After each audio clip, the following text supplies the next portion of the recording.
Death and chance stole your parents. But rather than become a victim, you have done everything in your power to control the fates.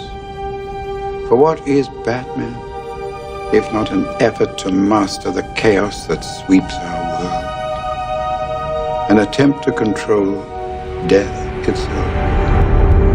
If I must suffer, humanity will suffer with me!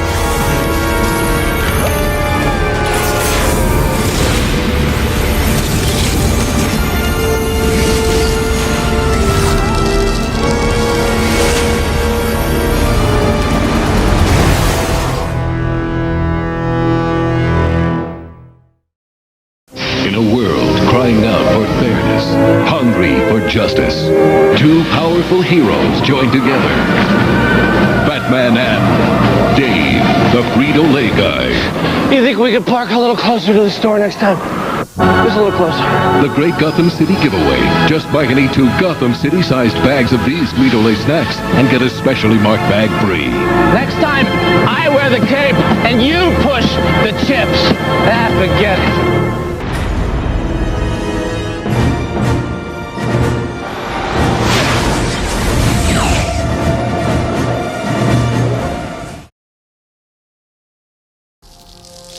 The Iceman cometh! Of all the challenges he must face, none is so determined, so relentless, so diabolically ingenious as you. Taco Bell introduces the Unmasked Batman game.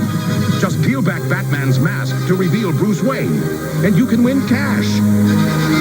One of millions of prizes, or even a Batmobile, instantly. Yeah! Only you can unmask Batman, only at Taco Bell. Batman and Robin is a 1997 American superhero film based on the DC Comics characters Batman and Robin by Bill Finger and Bob Kane. It is the 4th and final installment of the Warner Brothers' initial Batman film series.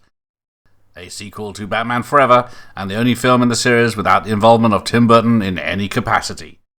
Directed by Joel Schumacher and written by Akiva Goldsman, it stars George Clooney as Bruce Wayne Batman, replacing Val Kilmer, and Chris O'Donnell as Dick Grayson and Robin, alongside Arnold Schwarzenegger, Uma Thurman, and Alicia Silverstone. The film follows the eponymous characters as they attempt to prevent Mr. Freeze, Schwarzenegger, and Poison Ivy, Thurman, from taking over the world, while at the same time struggling to keep their partnership together.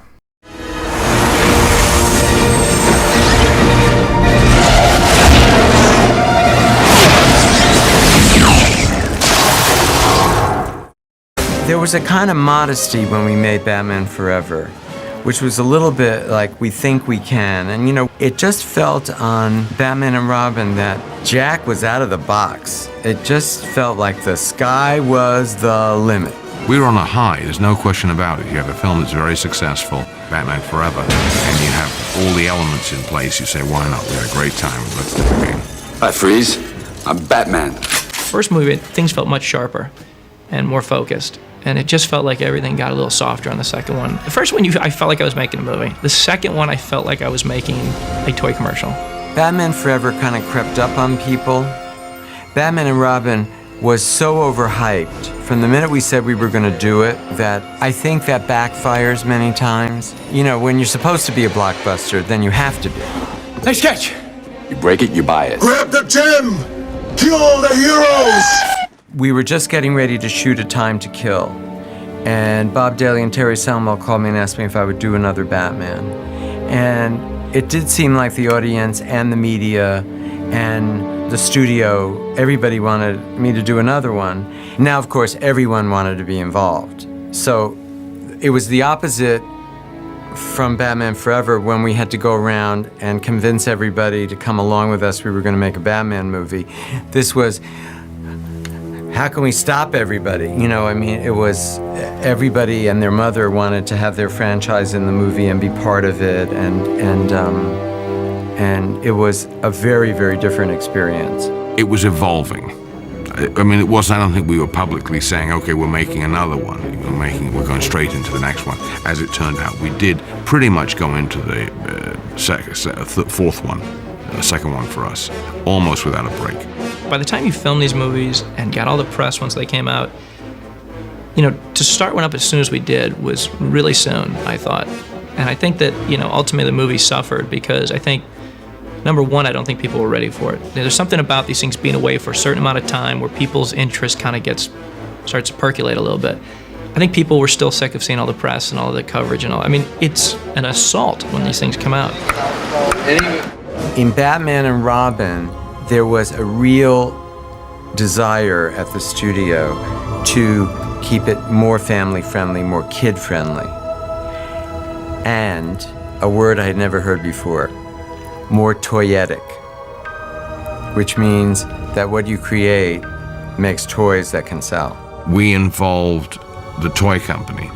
We let them look and be involved in how the Batmobile was going to look, how Batman's gadgets were going to be, which they wanted. This is key to them. They need a lot of lead time.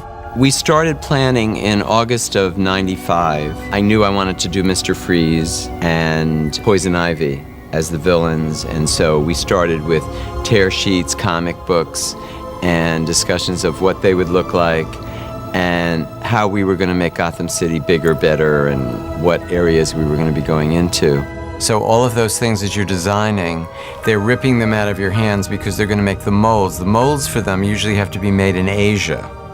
So you have to give them the designs far in advance so they can get these molds made to make the toys made, so the toys will be out when the movie's coming out. So everything that we did was, can you make it bigger, can you make it better? And I'm not criticizing anyone. I signed on to do this. I was doing this job, but that was a major part of the job. Oh, the cast was the greatest in the world. I mean, to go to work every day with George Clooney and Chris O'Donnell and Arnold Schwarzenegger and Uma Thurman is just, you know, it doesn't get any better. Well, I agreed to do another film, The Saint, and they never called the agents and they never called me and told me they were going to go right into production inside of a year. I was angry at Val and his representatives at the time because they let us know at the last second. That's what I was angry at. I wasn't angry that Val wasn't doing the movie. I was angry that we found out at the 11th hour. It's still puzzling when I think back. It's almost 10 years already, and I look back and I think, why would they do that? But, you know, it's a business, and those things end up happening. I met with George Clooney, who was just great. He is just one of the greatest guys in the world. I thought he'd be a charming, handsome Batman. There's a minute there that you go, well, do I want to be the third Batman in the fourth Batman picture? That can be a little worrisome because the other three were very successful, and the only thing you can do is screw it up. That's really the only result, you know? So I didn't think that there were that many things to gain career-wise by doing it, but on the other hand, I get a chance to be in this huge event movie. I think Joel wanted him not to be too serious in the Bat role, which is the way I think that he played it and felt comfortable playing it. There's a little more humor and fun in his than the previous Batman.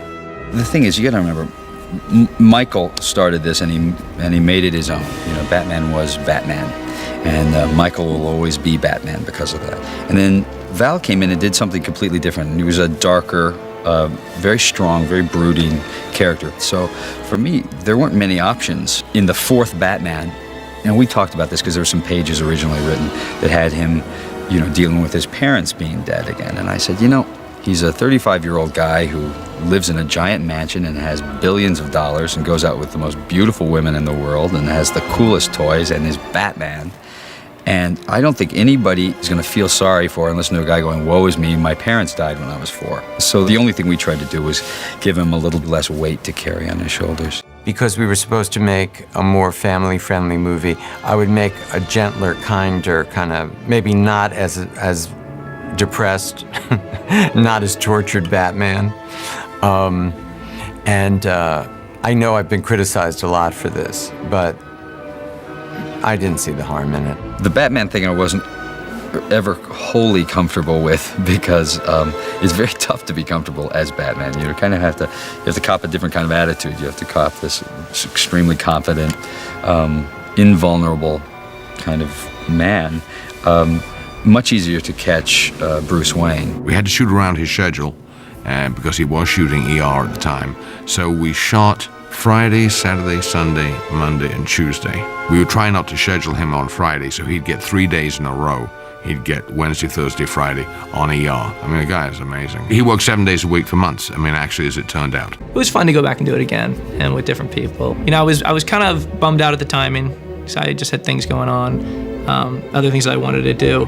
But at the same time, you know, I had a great experience doing these Batman movies, and I got to travel all over the world doing publicity. I mean, publicity can be a miserable thing, but you know, if you look at it just as a great experience to go around the world and from a business standpoint, get a lot of exposure, I really enjoyed it.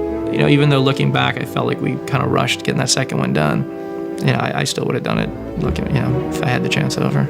I'm a director that is very cast dependent. I only have usually one choice for each role.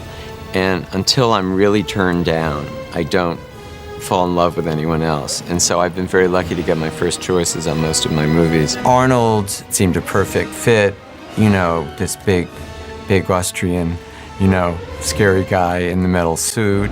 Allow me to break the ice. My name is Freeze. Learn it well, for it's the chilling sound of your doom. Joel Schumacher was the motivating force for me to do Batman. Although I have seen all the other Batmans and I have enjoyed them thoroughly, and was always interested in, of course, playing the ultimate villain in one of those movies. I didn't really think much about it until Joel Schumacher came to me and said that he would like me to play Mr. Freeze. But as I said to him, I said, you know, this sounds very interesting, and let me think about it. This is really a great character to play. And Joel then turned to me and said, well, just so you know, that if you decide not to do it, I will not direct the movie, because I only can do this movie if you play Mr. Freeze. So, what are you gonna do? I mean, screw up a whole movie? He made me feel like I would make this whole thing fall apart if I'm not part of this whole. So he made me feel like, you know, King Kong. So I said to him, I called him the next day and I said, you know something, Joe, I'm going to do Mr. Freeze. Hi there. And you are? Poison. Poison Ivy. I'd been a huge fan of Uma Thurman's since The Seashell opened in Baron Munchausen, and she was Venus. And the minute it was printed that we were going to have a villainess named Poison Ivy, the one-liner that went under it was the most beautiful woman in the world, but if you kiss her, you die. Well, the most beautiful woman in the world are fighting words in Hollywood. Everybody saw themselves as the most beautiful woman in the world. It's my Gotham City, and I think that Uma Thurman is one of the most beautiful women in the world. And besides great beauty, I needed a great actress also with a sense of humor. Well, I figured because, you know, there are not many female villains to introduce, and I didn't know that it would be something as delectable as a villainous part. I just sort of guessed, and I asked Joel straight out when we had lunch. I said, you know, well, look, if it's here for a damsel in distress, you know, let's just part ways. But if it's a villain, I'd really like to talk about it. And he was like, well, it is a villain. Her name is Poison Ivy. Uma had a lot of great ideas about what she should be like, this kind of warped woman. She was there for a long time, and I got her right at the beginning, so I think I got the best of her even. And then we kept having to do that kiss over and over again. That was so hard, you know?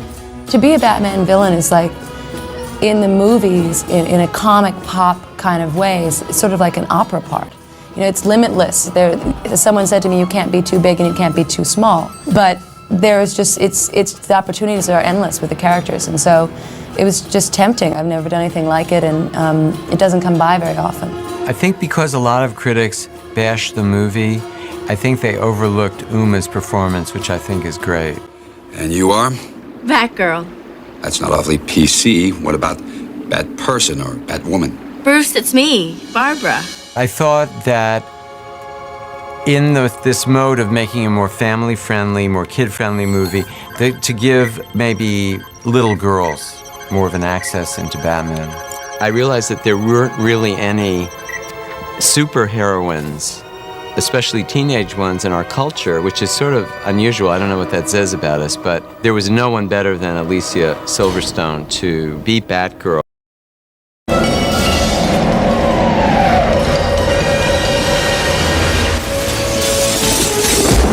Hi, Freeze. I'm Batman.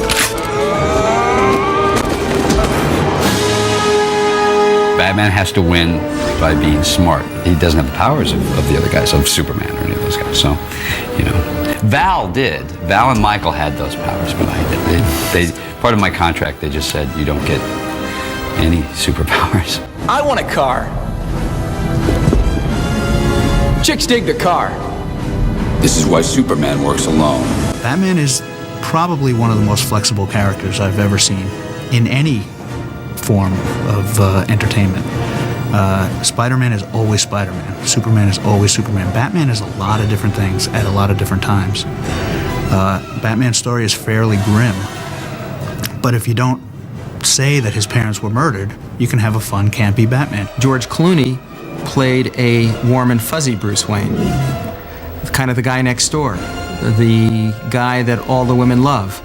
And it was a completely different interpretation of Bruce Wayne. George is a huge plus to the picture. He brings a great deal of heart to the Bruce Wayne character, to his daytime character. Well, I think he was probably what I would call the kinder, gentler Batman, because I think he was the most, in some ways, the most accessible Batman, because, again, he was very comfortable with the kind of wealth and very comfortable being a playboy. You know, that party scene where he's being interviewed. Again, he's just really comfortable, and he has that sort of like classic movie star sort of look. There is a humanity to George, a kindness, a warmth that I think is new, and I think very much needed and very appealing.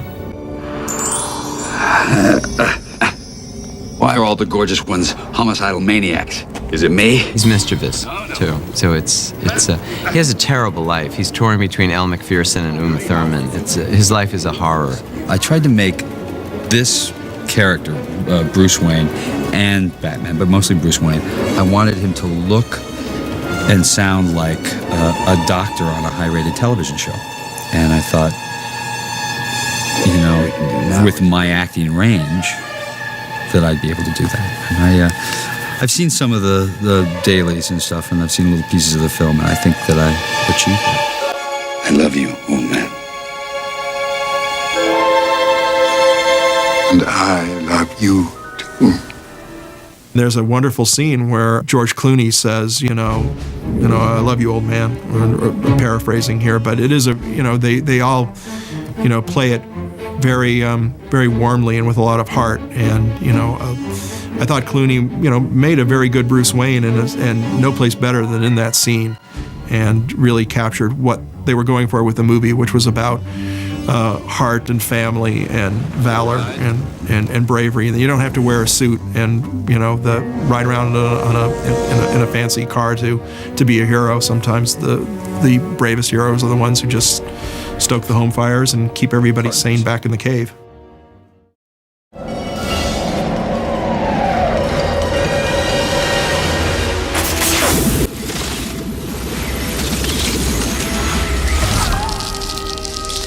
The Iceman cometh. Mr. Freeze began his life in Batman comics as Mr. Zero. He became Mr. Freeze only later on during the TV show when they changed the name. George Sanders was the first one to play Mr. Freeze on the TV series. Otto Preminger played Mr. Freeze as well on the TV series. Mr. Freeze's character is formidable. Arnold is already formidable, and Mr. Freeze has to live at 0 or below degrees, and he would like the rest of the world to live at 0 or below as well. -10 would be actually perfect for him. He wants to freeze the world, and he wants to make everyone as cold as Mr. Freeze's heart is, basically. Soon we will be together once more. Soon. I think the tragedy of him and his wife and his love for her, and how his heart had literally gone cold because he couldn't find a cure, he couldn't save her, is an amazing story. And unlike Batman, he had a chance to save her. And Batman never had a chance to save his parents, the people he loved as much as Mr. Freeze loved his wife. One more diamond, my love. One more. Schwarzenegger was a great Mr. Freeze, coming off of some sense of depth to his character, and that maybe in the world of superheroes and supervillains, everything isn't always black and white. You're the most perfect man I've ever known. What do you say we heat things up? My passion, thoughts for my bride alone. Mr. Freeze is a very popular and sexy character. So all these women are surrounding him. But anytime they make a move on him, any kind of a sexual move or sexy move, he tells them that his, passion thoughts for his bride alone. He really is a man of principles. He is the whole thing that he does, and as evil as he is, but it's all for one thing, and that is for his wife. The city fathers will have no choice but to give me the billions I need to complete my research, so I can find a cure. One day, in the middle of filming of Batman and Robin, I was invited to the set, and I brought my nephew with me. And, he was maybe 7 at the time, and just see his eyes light up when he was on the Mr. Freeze set, and he got to meet Arnold Schwarzenegger and have a look around, and we saw the image of the girl floating in the tank. It was kind of cool to see that they had interpreted those bits of our animated mythos into the live-action movie. It's kind of fun, on the one hand, thinking that you made the cut, that what you brought to a character or a villain like Mr. Freeze meant enough that they interpreted it into the movie. It's kind of nice being part of the ongoing mythology. Winter has come at last.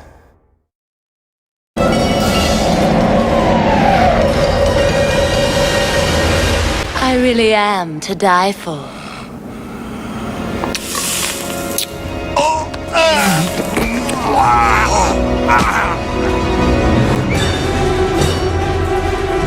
In the 1960s, Batman really had only one femme fatale that he had to deal with, which was Catwoman. And they needed some female characters, and Poison Ivy was the first to emerge as a seductive villainess in the Batman strip. The introduction of Uma Thurman as Poison Ivy is spectacular. I mean, she's the perfect choice. You couldn't get a better choice than Uma Thurman. I have spent my life trying to protect plants from extinction, and now you corrupt my research. The nature of most Batman villains is that they're dual personalities. They're originally somewhat well-intended. So Pamela Isley is the mad botanist who's slightly cracked and totally engrossed in her work, and she becomes Poison Ivy, who's a polar opposite. Isley's somewhat insecure and totally out to lunch, and Ivy is just the embodiment of confidence and self-possession. With Uma playing Poison Ivy, who's a seductress, it gave us a wonderful psychological villainess who better than the most beautiful woman in the world to try to separate Batman and Robin and pit them against each other. She's blowing a little love dust on us, which she actually didn't have to do. We both fight over Uma anyway. And it makes us both want to, kill each other for her, which I understand. And she's something. She comes in the room and ain't nobody else in the scene. And that is the simple truth. Big, tall, beautiful, talented lady. I am nature's arm, her spirit, her will. Hell, I am Mother Nature. The great thing about having such a delightfully written character is that no matter what else is going on, when you actually go to work, you're met by something that's strong and encouraging and a lot of fun.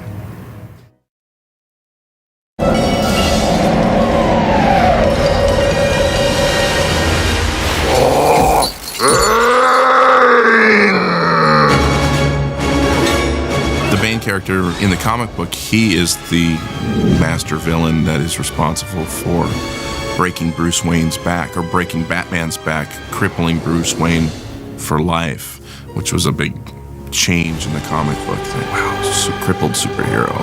As Batman ain't gonna fight crime if he's got a broken back. My guys created Bane. I had a little bit to do with it, mostly as a guy who was in the room with them. But my writers and my other editors created Bane as a guy who was very smart. He was raised in a prison, so he was just as disadvantaged as possible to be.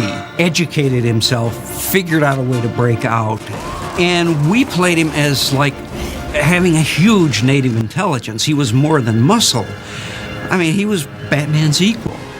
Bane came along at a time when I think the comic book creators were looking at a way to throw newer and bigger and more challenging adversaries at Batman. We have seen the criminal masterminds who match Batman with a combination of physical might and cleverness. I think they wanted to go the other way with Bane and do somebody who was just much more of a physical powerhouse that Batman could not overcome.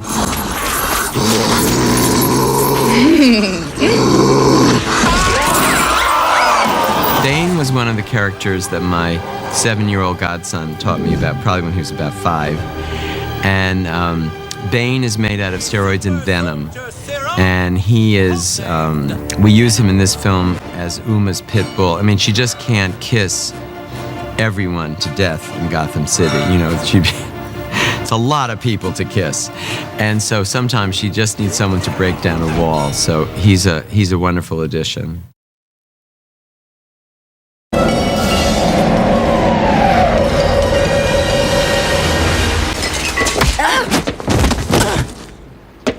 Using feminine wiles to get what you want, trading on your looks. Read a book, sister. That passive-aggressive number went out long ago.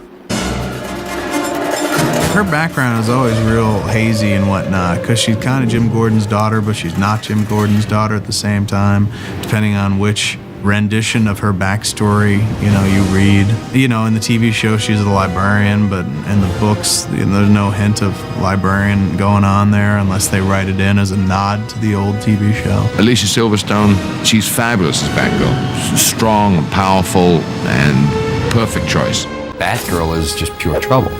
She's trouble in leather. Robin and Batgirl, they have kind of the same personalities. They're both going to just jump in without really thinking about how to save, how actually they're going to get out of situations. Why don't you take your little tricycle and run along home, huh? Oh, yeah? Yeah. Why don't we have a side bet? How much? How much you got? She's kind of like a little rebel, a loner, definitely a loner. She's pretty righteous and defensive and all for a good cause. She really, really believes that Alfred's being mistreated and she's come to save him, and that's all she's come to do. And I'm the only one who can see that he's sick and nobody else is paying attention. And I think these guys are jerks. Like, I can't believe that these guys are having this dear old man as their slave. To me, he's just a slave to them. You're about to become compost. Yeah. She's never done an action film like this, and sometimes it would be so crazy on the set, and they'd be kind of throwing out instructions. She'd be like, "What am I doing? What am I?" You know what I mean? I'd be like, "Just jump and yell," you know, and she'd just kind of like, "Okay," you know, and she'd just jump and yell, and it would work perfect. I can ride a motorcycle brilliantly, and I can use the computer brilliantly, and I know I can help. So I ask Alfred to suit me up and make me a suit, and he does, and he says he's proud of me for that. I actually had no idea that there was a Batgirl. I watched the series, and I was really into the Catwoman character and really into the Joker and the Riddler, but I didn't know of Batgirl at all. 1, 2, 3, action! Using feminine wiles to get what you want. Yeah! Oh! Curses! I think we want to be served up something with a lot of psychological complexity and darkness when we do these movies. I mean, I think that there's a certain component of the fan base who will literally think I am the personification of the other. But in fact, the truth is, what I believe these movies need are as much darkness and complexity as they can have. Sometimes you get some going, sometimes you don't. Joel knew where he wanted to go with the picture, and Joel likes it very bubbly. He doesn't like it too serious. Let's not take ourselves too seriously here. We're making a Batman movie. We're making a comic book, a live comic book. Batman and Robin. Before a take, Joel would pick up his megaphone, his bullhorn, and go, "Remember, everybody, it's a cartoon." So that kind of set the tone and the style of Joel's Batman. The whole approach was much more glossy and theatrical. It was all a totally different look to Tim's film, which was all dark and shadows. But I can also understand, as you progress through 1, 2, 3, 4 films, that maybe you have to change the look, otherwise the audience think, "Oh, I've seen this," so. There's no way I can explain it to you other than I had no idea that putting nipples on the Bat costume were going to be international headlines. The bodies for the suits are, the inspiration for them are Greek statues that have perfect bodies. And so we're molding this perfect body in rubber, and they're anatomically erotic. And so it never occurred to me not to put nipples on the men's suits, because I didn't know that the male nipple was a controversial body part. Then I was left with the dilemma of what to do with Batgirl. Because if we didn't give her nipples, then we would have seemed sexist, I think, to have left her out. So hers are a little subtler. You know, it wasn't so much the nipples for me as it was the codpiece. You know, the press obviously kind of, with Joel directing, of course, they kind of played that up a little bit, but I didn't think twice about it. Although now I kind of look back at some of the pictures and I'm like, that is a little unusual, I suppose. Val Kilmer and Chris O'Donnell's codpieces were exactly the same size. Chris is shorter, so it looked bigger. The joke was on the set that Chris had tipped Jose, the great sculptor, to make his bigger. All right. So then George came into the picture, and George asked me in the early press conferences to please tell everyone that Val's suit fit him perfectly, but we had to make the codpiece larger to accommodate him. I asked for a bigger package. Apparently Chris was tipping the costumer, but I did get a nice ass. Even though the job has enormous pressures and responsibilities, you're making a Batman comic. And, in comic books, they draw very beautiful, anatomically perfect people in very alluring costumes, and we owe that to the audience. But I will take responsibility for casting and glorifying beauty and sexuality in this. That's part of the fun of a Batman comic book. 1, 2, 3, action!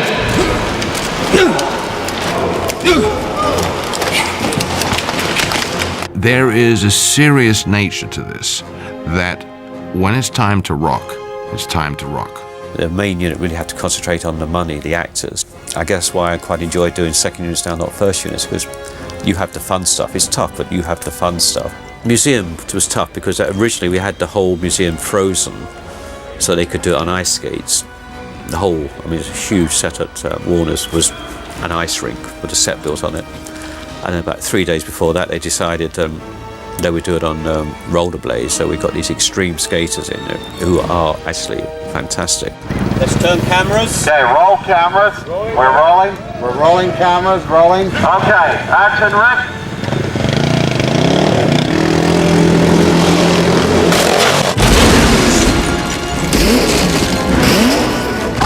I always kind of, when I'd see the movie, I'd laugh and think, I don't really remember doing that scene. And I'm like, that's not me.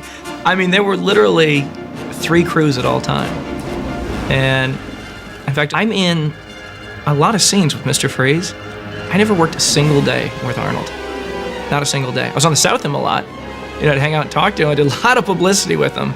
But literally, they had a double for him that was so good, and that suit was so complicated and involved to get on, that unless Arnold was talking in a scene, he wasn't in that costume. It was a movie where there were a lot of doubles. They never wanted Batman to be seen as not an icon. In other words, they didn't want George or Val to be standing there with the cowl just talking, having a Diet Coke on the set. There was either, George Clooney or Bruce Wayne or Batman. Whenever we're making a Batman type of movie, everybody is very, very careful about not letting too much get out of the box and making it public. until we're sure where we're going. Security on things like the script is very high. Security on the set's very high. George and I, when they had like these silver suits that we were in, they were so nervous about people seeing them and people stealing things. They had people walking with giant poster boards as we came out of our trailers going into the set, covering us. The studio security and I decided that we would put up a metal detector. And we had a very large crowd that day, somewhere around 200, 250 people. They go to a specific stage where the wardrobe is going to be, but the first thing they got to do is, as they get off the bus, is go through a metal detector. I think we got 500 cameras from 200 people. They had cameras stuffed everywhere, and it was just a nightmare. Security aspects of making a movie like this is a nightmare. One of the Batman heads turned up missing. I mean, suddenly every single car that left that lot, they were searching trunks, everything, every car for weeks. People were so mad that they were filming Batman on the set because they were so sick of having their cars searched. And then they caught a guy in the set one day that, had a hidden video camera, and it was like a sting operation. I mean, it was unbelievable. But it kind of all added to the mystique of the movie and the production. Oh, you can't believe what's going on. And I mean, it was entertaining just being on the set. There were days when there were 150 visitors during the day, and people would bring their kids. People would come to see the sets. It sort of became a thing to do. Major people would want to come visit the set. Either because they had kids or whatever, but every day you'd kind of, come back from lunch or go to the makeup trailer and be like, oh, did you see who was here? And you're like, every day, just these crazy stars. What were they doing here? Oh, they just wanted to see the sets. So it was like a zoo, I swear. It was literally like a zoo. Tonight, hell freezes over.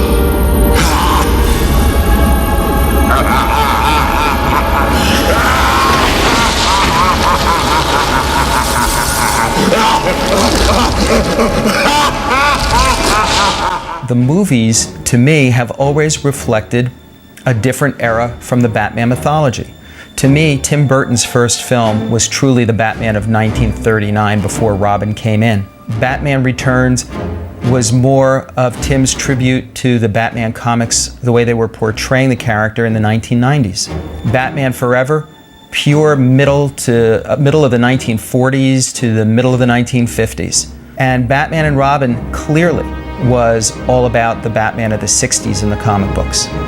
So I think that a fan's perspective or an audience's perspective on these movies is different depending on what age group they are in and what type of Batman comics they grew up reading. I think the reaction to fans, generally, especially the more avid fans, is they were hoping that we would have gone a little darker than Batman Forever. We didn't do that. We went the way it is. It had been some years between the second one and the first one we did, the one with Val. And I think probably the studio would like to maybe have had another year. I don't think we would have made it any better, but I think they would have, just in terms of the audience, the core base, I think they would probably like to have had another year between. The merchandising and licensing became a very, very important part of the making of the film. But I also have to say, I was an adult, I was awake, and I went along with it. So I'm not pointing a finger at anyone else and saying, they made me do this, all right? I was there. I think what the conclusion was is probably the same place Tim Burton was after two of them. It is an extensive part of your life. I mean, it's 4 years out of probably a 40, 45-year life, a work life. So you just spent 10% of your entire work life on two productions. The studio wanted me to do a fifth Batman, which would have been my third, which would have featured the Scarecrow. And I just couldn't do it. It wasn't really in me anymore. It has to be a true passion. It can't be a job. And it can't be because people expect you to do it. If there's anybody watching this that, let's say, loved Batman Forever and went into Batman and Robin with great anticipation, if I disappointed them in any way, then I really want to apologize, because it wasn't my intention. My intention was just to entertain them. I felt very much, and still do, that we were doing exactly what you're supposed to do. I leave the opinion of quality to the individual viewer, but what you're supposed to do with icons is contort them. I mean, the reason that comic books survive over time is that the characters are durable and they are afforded different realizations. They're different lenses through which to see the world. They change and are changed by the world, by the time, by the historical moment that they're in. And without those aborted and perhaps less successful bends and twists, you never get Dark Knight Returns. You will never, ever find a Clint Eastwood version of Batman. And those are the things we want. And that's what we yearn for. We yearn for something old made new spectacularly. And so, you know, that's the job. The job is stand it on its head and see if it stands up or falls down. I remember years ago, Jerry Weintraub introduced me to Colonel Tom Parker, who, you know, discovered and managed Elvis. And he told me that Elvis was such an icon that after Elvis died, he could just send the suit around the United States and make a fortune on the suit. Batman is like Elvis. It's really the suit that is the star, which is not to take away from Michael Keaton or Adam West or George Clooney or Val Kilmer, but it's Batman who's the star. And Batman's gonna go on long after us. I'm not worried about Batman. Batman has to win by being smart. He doesn't have the powers of the other guys, of Superman or any of those guys. So, you know, Val did. Val and Michael had those powers, but they part of my contract, they just said you don't get any superpowers. I want a car. Chicks dig the car. This is why Superman works alone. Batman is probably one of the most flexible characters I've ever seen in any form of entertainment. Spider-Man is always Spider-Man. Superman is always Superman. Batman is a lot of different things at a lot of different times. Batman's story is fairly grim, but if you don't say that his parents were murdered, you can have a fun, campy Batman. George Clooney played a warm and fuzzy Bruce Wayne, kind of the guy next door, the guy that all the women love. And it was a completely different interpretation of Bruce Wayne. George is a huge plus to the picture. He brings a great deal of heart to the Bruce Wayne character, to his daytime character. Well, I think he was probably what I would call the kinder, gentler Batman, because I think he was the most, in some ways, the most accessible Batman, because, again, he was very comfortable with the kind of wealth and very comfortable being a playboy. You know, that party scene where he's being interviewed. Again, he's just really, he's just really comfortable, and he has that sort of like classic. We're being brought together and asked to work together in a place where his costumes had to be reproduced both in CGI and in reality, and her sets had to be reproduced in CGI and reality and in miniature. So it was like all of a sudden there's all of this overlap of requirement, and communication was critical. One of the things that Batman and Robin has really given us the chance to do is explore new techniques and new imagery, because it's such a fanciful city. Using miniatures, using live action, using computer-generated characters, computer-generated ice, computer-generated freeze rays to create kind of entire new environments.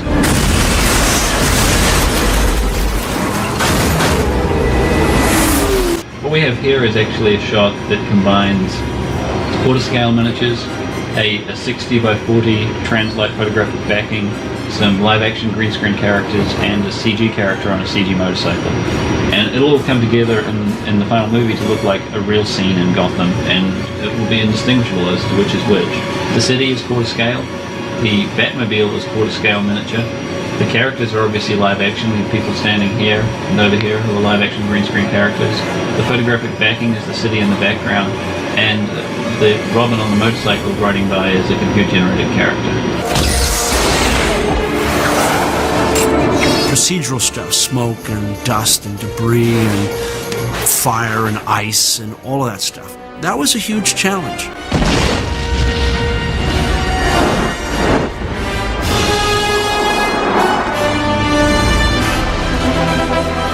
This is the skyboard sequence, and it's been pre-visualized before we start our photography. You really get a sense that you're just in the film, and you're falling and falling and falling and falling as Because the characters are, you, the audience, is following as well. And so it's got a lot of dynamics to it.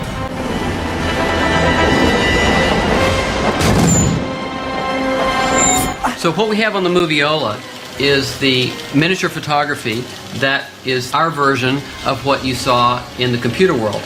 And so this is taking the data that the computer created and then tweaking it and working with it, because on a live stage it's a little different than what the images are in the computer world, but basically it's taking the intent of that move and creating it as these background plates. And this photography will then be scanned and taken back to the computer world, and then Mr. Freeze will be, and Robin and Batman will be placed in here. Also, we'll have some smoke that is coming out of the stacks and a lot of other enhancements that create a lot more texture to this sequence.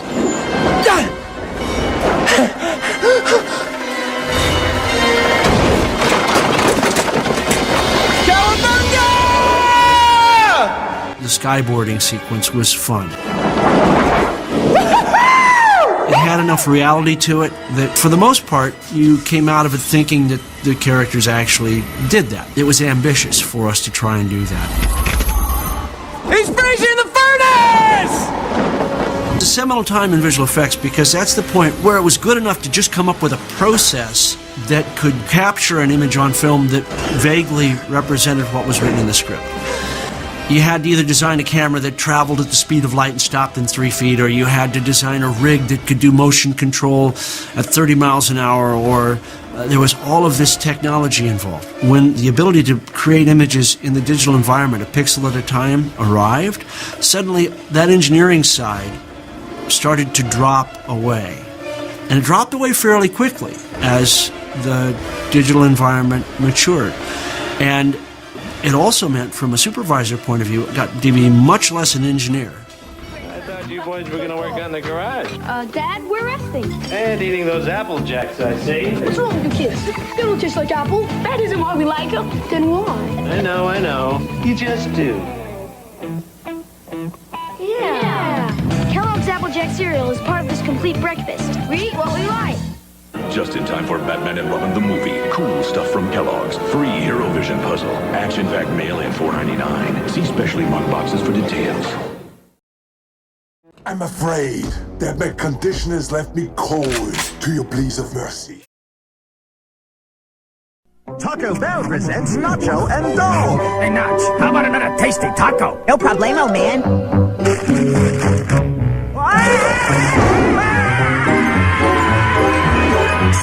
Hold it! Another bag! Ooh, that was close. Now you can get one of 5 super cool Batman toys when you buy a Taco Bell Kids meal. Like the portable Bat Signal. You can collect all 5 Batman toys only at Taco Bell. That's that food. Bong!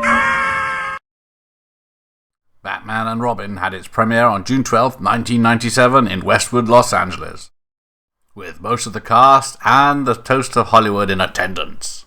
To take you on a ride you will not forget. That's right, that's all coming up. But first, here's what's also happening in Hollywood today. Batman and Robin rule. The latest adventure in the series pulled in a reported $43 million this weekend, turning George Clooney into a bona fide movie star. Coming in second with a surprising estimate of $21 million is Julia Roberts in My Best Friend's Wedding, an amount which makes that movie the highest grossing opening for a romantic comedy. Meanwhile, today in London, George Clooney was celebrating his success with a London bash for Batman and Robin at yet another star-studded premiere. It's Batman's British invasion. Arnold, George, and Uma got a wet and wild royal reception for the London premiere of Batman and Robin. Superstars, media from around the globe, and Bat fans all had Bat-mania. Batman and Robin flew into the top spot at the box office back in the States with the help of super hunk George Clooney. And according to Miss Freeze, supermodel actress Vendela, London has now fallen in love with Clooney, too. I've known George from before, and he's a great, great guy. And I guess the women here are going crazy for him. Who wouldn't? It's understandable. Batman and Robin did have a huge opening and was on a record number of screens for the Batman movies, more than 2,900. But it was still third place overall for an opening weekend, with Batman Forever still in first place. Hi, everybody, and thanks for joining us. I'm Steve Kometko, reporting live from Los Angeles. Like the proverbial bat out of Hollywood, Batman and Robin shot its way to the #1 spot on the box office hit list this weekend as Bat-mania swept movie theaters across the country, and in fact, major cities around the globe. One theater in Atlanta displayed true Southern hospitality for the Caped Crusaders' return by hosting a star-packed premiere Friday night. Graduates from previous Batman features, including Val Kilmer and Billy D. Williams, were joined in Atlanta by fellow actors Cliff Robertson and Julie Newmar, both of whom portrayed unforgettable guest villains in the popular Batman TV series 30 years ago. Catwoman, 6 times, 6 shows, TV. You have to purr for you. I was actually more famous for my... 10-4, look for me. That's my claim to fame. And if you think the current bat craze is just an American phenomenon, think again. On Monday, Batman and Robin adversaries George Clooney and Arnold Schwarzenegger teamed up in London to plant Batman memorabilia in a time capsule at the site of what will one day be the world's largest multiplex cinema. How dramatic. It was a bang-up weekend at the box office with the openings of Batman and Robin and Julia Roberts' My Best Friend's Wedding. Fans of the Caped Crusaders spent an estimated $42.9 million, while Julia Roberts' adorees shelled out an estimated $21.7 million, giving My Best Friend's Wedding the highest opening ever for a romantic comedy. Joining us now to talk about all the excitement, all the money, is Dwayne Burge of The Hollywood Reporter. Hi, Dwayne, and thanks for joining us. Thank you, Steve. What do you think? Did Batman and Robin live up to expectations, and how did it compare to previous Batman openings? Well, it certainly did. As you know, it's the 4th in the franchise here, and it made $43.6 million this weekend, which is not even change for a huge corporation like Time Warner. $52 million was the previous Batman's opening, and this one coming that close, especially since the previous one had Jim Carrey in it, has got to make Warner Brothers executives very happy. Okay, Dwayne, let's talk about a big weekend for Julia Roberts. Tell us about My Best Friend's Wedding. Did very well. It did wonderfully, especially with women. As you know, there's mostly movies out there now that have a lot of explosions, fire, crashes, chase scenes, action, and this was a great antidote for that. It gave older viewers and more sophisticated viewers something to chew on. It's kind of an old-fashioned romantic comedy with a modern spin on it, and it was just the tonic that this kind of overheated with action chase scene Summers really needs right now. Well, this sophisticated viewer went to see it for a second time, Dwayne. Hey, back to Batman and Robin. How do you think George Clooney's going to fare as Batman? Does he have shelf life? I think he has shelf life, and I think he did very well in it. But, Steve, you put somebody in a black rubber suit and give him a black mask and a couple of pointy ears, I mean, I think you could have done a good job as Batman. I just don't think they could have afforded you, maybe. Oh, maybe not. On that note, thanks very much, Dwayne. Okay, thank you, Steve. We've tried to find out who's the best bat. That's what we wanted to know when we hit the streets of Los Angeles and ask a few folks. I like George Clooney because he's good looking, he's a good actor. My favorite Batman would be Val Kilmer because he's hot. That's why. I think I like Keaton better. Definitely. Val Kilmer. And why? He looks like Batman, looks like the original Batman to me. He does all the moves, he knows how to act really good and all that. Adam West, the old one, the original. Michael Keaton. Why? Because he's got a woman with a red hair, Nicole Kidman. All right, that's it. Clooney, he's also a lot better Batman than Val Kilmer. He plays it better. He's got a better voice for it too. They're behind that mask when you're in the action scenes. It's all the same person as far as I'm concerned. There you go. Each week we ask you a question for our e-online poll, so why not? This week we're asking, who is your favorite Batman? Adam West, Michael Keaton, Val Kilmer, or George Clooney? You can vote at www.eonline.com. We'll let you know the results of this poll on Friday. How happy am I didn't wear that jacket today? How embarrassed would I be right now? No. How was it to be Batman? What was it like when you took on the role? Well, it was fun. You take it on kind of figuring that you don't have a whole lot to win because a couple of other guys have done it ahead of you. But it's fun to do. It's fun to Where's Arnold? He's doing it? Okay, it's fun to beat the hell out of Arnold. That's good fun right there. What about the rubber suit, George? Tell me about I'm wearing it right now under here. I'm not allowed to show it to you, but I love it. It's uncomfortable, it's miserable, but it's a small part of it. One last thing, could you just do the theme tune for Batman for me? I never knew that one. Look, you're trying to sell me. What city are you enjoying? Freeze, now, do you fancy doing a bit of cryogenics yourself at some stage? Well, I tell you, it was really great to play Mr. Freeze, and especially to play in such a huge movie. I've never been part of such a huge production like Batman, and it was great also to be just one of many actors and not to be involved in an Arnold movie, because a lot of times there's like movies that really I have to carry. Batman, it's a franchise, it's a very huge franchise, a very popular one, and so everyone carries that movie. Is it better to play the evil one in a movie? Well, there's not really no better. It's just in this particular case, I enjoyed very much playing the villain because it's a very well-written character that is very memorable because it is a multi-dimensional character that is someone that is very evil, but someone also that has great human qualities. One last thing, could you just do us a quick one? All right. How would you like to be in London? George!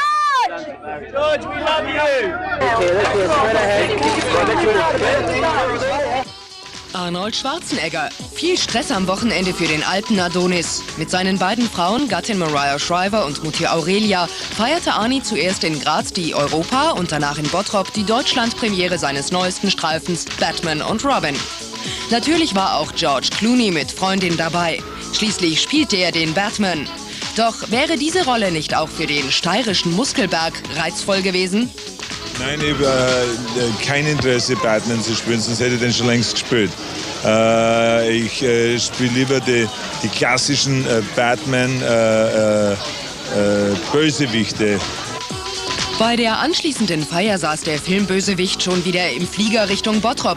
Doch seine Mutter erinnerte sich, dass ihr Sohn nach der schweren Herzoperation auch eine weiche, ganz ungewohnte Seite hat.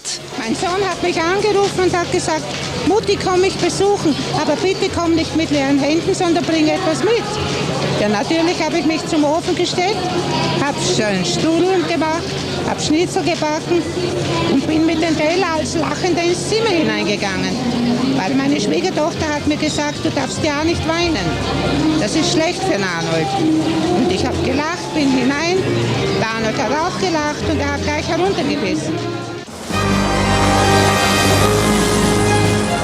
Mr. Freeze is on the loose! Signal, Batman! Someone cut the power! What do we do? I'll handle it. Flashlight. Batman and Robin, the movie, is now invading your favorite Kellogg's Pop-Tarts with Batman and Robin, Batgirl, and Mr. Freeze sprinkles straight from Gotham City to your toaster. There's only one absolute. Everything freezes. Clooney learned playing Bruce Wayne isn't a big problem, but playing Batman calls for a new acting technique. That's the trick because you can't hear. So you wait till their lips stop moving and go, yeah, all right, anyway, so Batman was that's part of the trick, but early on you learn how to act in a cowl. And early on, you learn that the title character doesn't necessarily get top billing. That position goes to Arnold Schwarzenegger, who plays the villain, who says the director told him the movie depended entirely on him. Directed Batman 3, and then he came to me and says, I'm also directing Batman 4, but I would only do it if you would play Mr. Freeze. If you don't accept that, he says, I won't direct it. I mean, this is what he made me believe, right? And so I said, explain a little bit about Mr. Freeze. Who is this character? He says, well, here's the short version. It's the Terminator meets the refrigerator. He also persuaded Uma Thurman to sign on as Poison Ivy. She says she would have refused a damsel in distress role. But if it's a villainous, please, let's talk. Because, you know, I love any kind of extreme characterization I can get my hands on. And I've never had a chance to do anything like this. Needless to say, Mr. Freeze will wind up on ice at the end of Batman and Robin, along with co-villain Poison Ivy. This probably won't be the last night on the prowl or on the screen for Batman.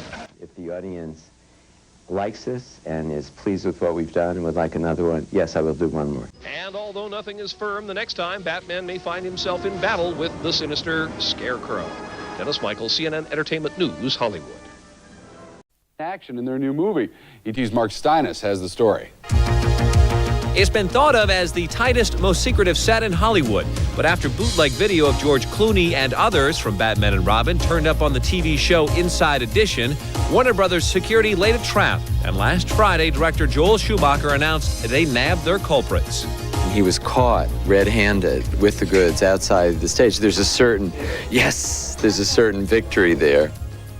King World, the company that produces Inside Edition, has no comment. Last week's arraignment of the suspects was a result of elaborate security that correctly identified one of the perpetrators and accurately predicted he would return for pictures of Arnold Schwarzenegger's first day on the set as Mr. Freeze. He was very bold, had evidently hung around the crew a lot, pretended to be part of the movie, knew our actions, and just sort of strolled right up to Arnold while he was getting ready to shoot and took 36 photographs with an ankle camera. Batman and Robin producer Peter McGregor Scott says the 3 arrests strike a blow against the forces of evil. This has been an ongoing problem for us on the last Batman and on this one. And we go to great lengths to protect our sets and our copyright. And it's wonderful when we nail a triple like this. Into theaters next summer, and this time it's a dynamic duel between George Clooney and Arnold Schwarzenegger. But the big question is, who's in charge of this movie? Even though Arnold's the villain, I discovered he has no plans on playing second fiddle. George Clooney has a big problem. I did try on the bat suit. It's very uncomfortable. But Clooney has more than an uncomfortable bat suit to worry about. Next summer, when he replaces Val Kilmer as the Cape Crusader in Batman and Robin, the ER star will be forced to contend with a scene-stealing villain based on a DC comic book character. I play Mr. Freeze. When I went on location in Los Angeles with the Eraser star, he suggested producers change the movie's title. Maybe the next summer is for Mr. Freeze. Who knows? Yeah, that's the... Okay, why even mention the title at this point? Get those wonderful toys. Let's face it, Jack Nicholson's Joker upstaged Michael Keaton in Batman, and so did Danny DeVito's Penguin and Michelle Pfeiffer's Catwoman in the sequel Batman Returns. Meow. In Batman Forever, Val Kilmer had the tough chore of sharing the screen with Jim Carrey's animated Riddler. Was that over the top? Every Hollywood actor wants to play a villain in one of the Batman movies. Entertainment Weekly magazine's Jessica Shaw says moviegoers just love Batman's enemies. The good guys are kind of boring, and the bad guys they're really able to push all the buttons and to do all the insane things. While Schwarzenegger may become the star in Batman and Robin, Clooney needn't worry. Arnold will only be Clooney's rival on screen. We are going to have a great time. He is a great pal, and I admire his work. I think he's a great-looking guy. I think that he's a very talented man. Yeah, before he kicks his butt, right? Yeah. One thing's for sure, Arnold won't need a muscle suit for his role, don't think so. I'm thinking Batman Clooney better be careful fighting Mr. Freeze. He may end up in the ER, if you know what I mean. I know what you mean. We'll be right back. Okay, set your watch, because only 24 hours until we take you inside Arnold Schwarzenegger, George Clooney, Chris O'Donnell, and Uma Thurman's top-secret Bat World. It's your first look at Batman and Robin's latest superhero adventure, and even the Caped Crusader cannot escape it. It's the countdown to Batman. One day till E.T. shows you the world premiere of Batman and Robin.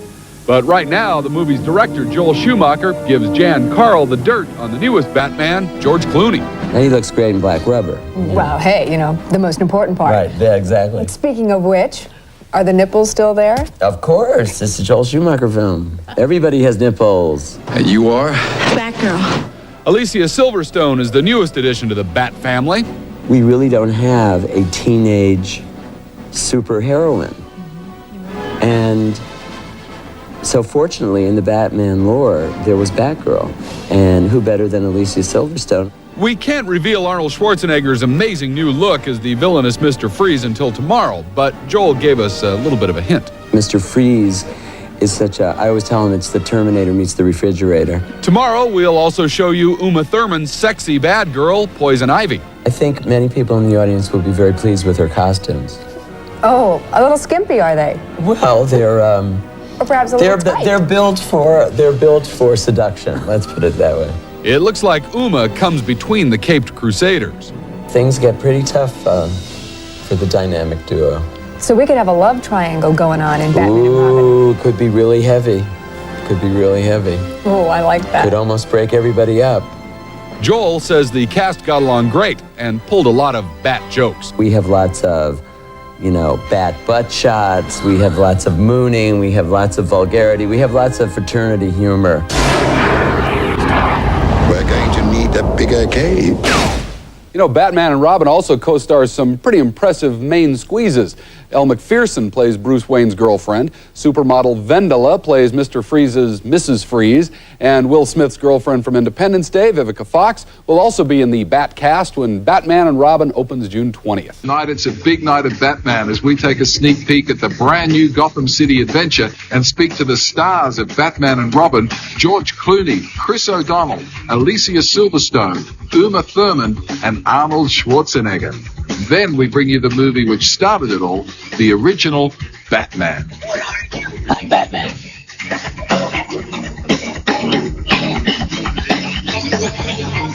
Good evening to you. Thank you for your company and welcome to this very special presentation. Well, here we are at Warner Brothers Studios, Burbank, California, the home of some of Hollywood's hottest hits, including, of course, the Batman movies.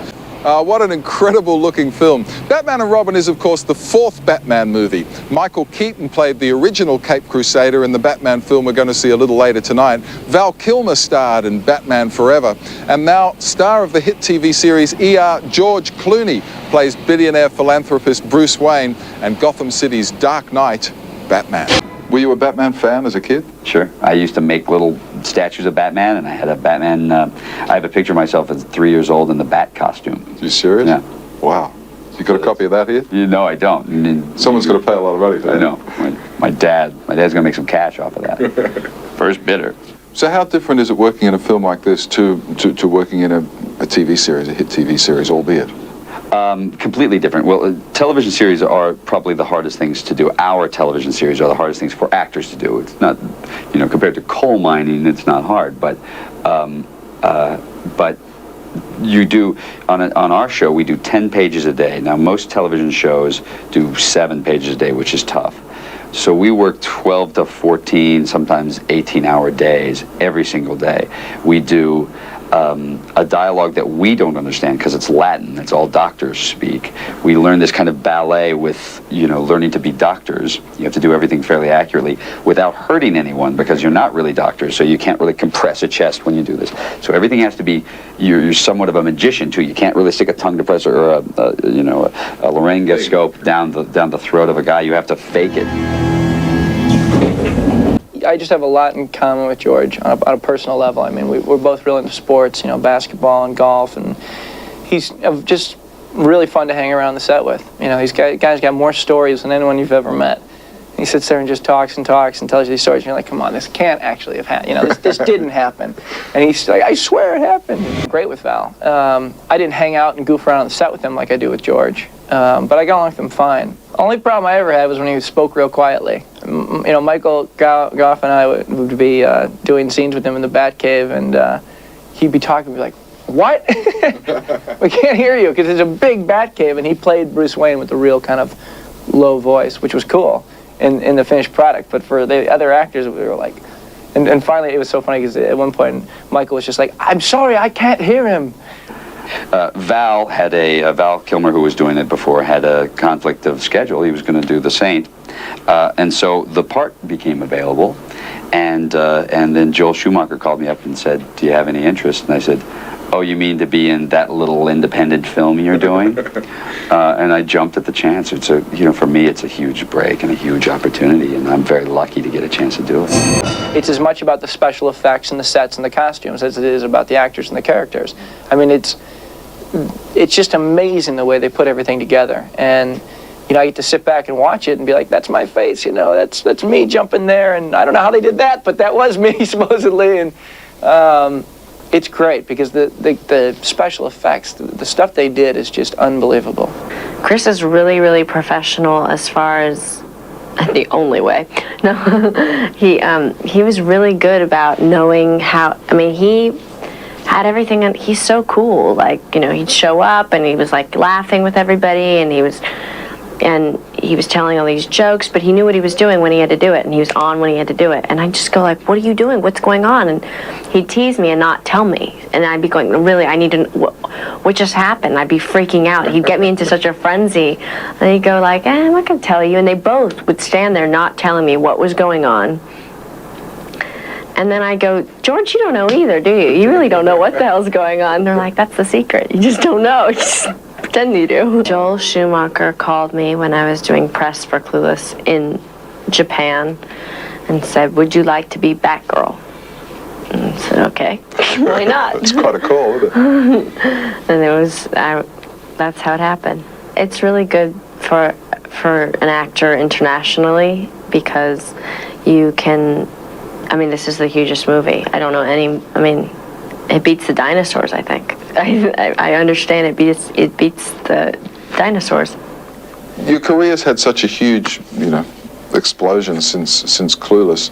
How does it feel? I mean, has it been kind of hard to hold on to the core of yourself, or has it felt like your world's gone crazy? World's gone crazy, but for good things have happened. I had an opportunity to produce a film, Excess Baggage, that is comes out in August 8th, and I worked on that from beginning to end, and really proud of that experience. It's a real confidence booster, somebody's telling you, we believe in you enough to let you decide, you have this vision, and we're going to support you in this vision. That's like that was like a really nice, I was like, wow. Are you guys sure? Are you guys crazy?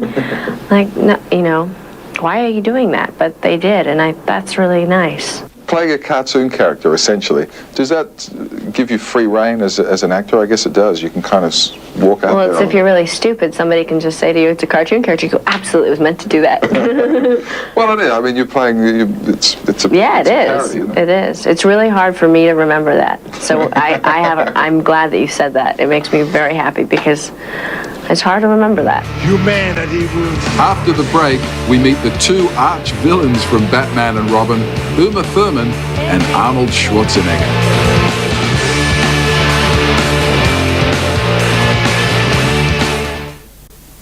An integral part of Batman movies is, of course, the casting of the villains. In previous films, we've had Jack Nicholson, Danny DeVito, Michelle Pfeiffer, Jim Carrey, and Tommy Lee Jones, some of the best baddies money can buy.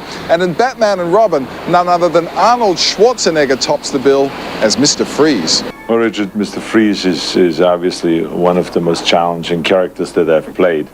It's very multidimensional, we see Mr. Freeze as being Professor Freeze, Dr. Freeze, at certain points where he's a really good guy, where he saves lives, where he expands lives and, extends lives and all those kind of things. And through various different kind of circumstances, he turns into a killing machine. And with the makeup took around 3.5 hours every day.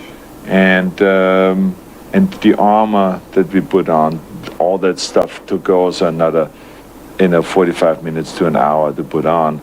But that was not really the...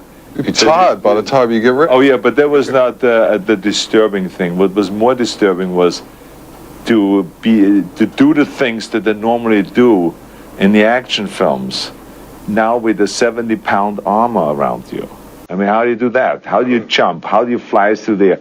How do you do the fight scenes? How do you move? How do you run up the steps? How do you run down the steps? I was in the beginning, the first few days, falling all over the place. I just couldn't get my act together because everything is so weird. Your feet, when you walk, you have to walk that far apart with your feet. That when you go up steps, there's metal clunks. The shoes were that long, so you couldn't really get into the steps the right way. So it was really a challenge in the beginning, and then. I think the last week when we were filming, I had had my act together. How's the ticker? My heart? Perfect. I'm very happy. As a matter of fact, I'm in a kind of shape now already that the doctor can let me see the bill. So I'm doing pretty well. Yes. Yeah. Do you ever wonder how the kid from Graz in Austria became one of the biggest box office stars in the world? Yeah, I think about it sometimes. Not that often, but I mean sometimes.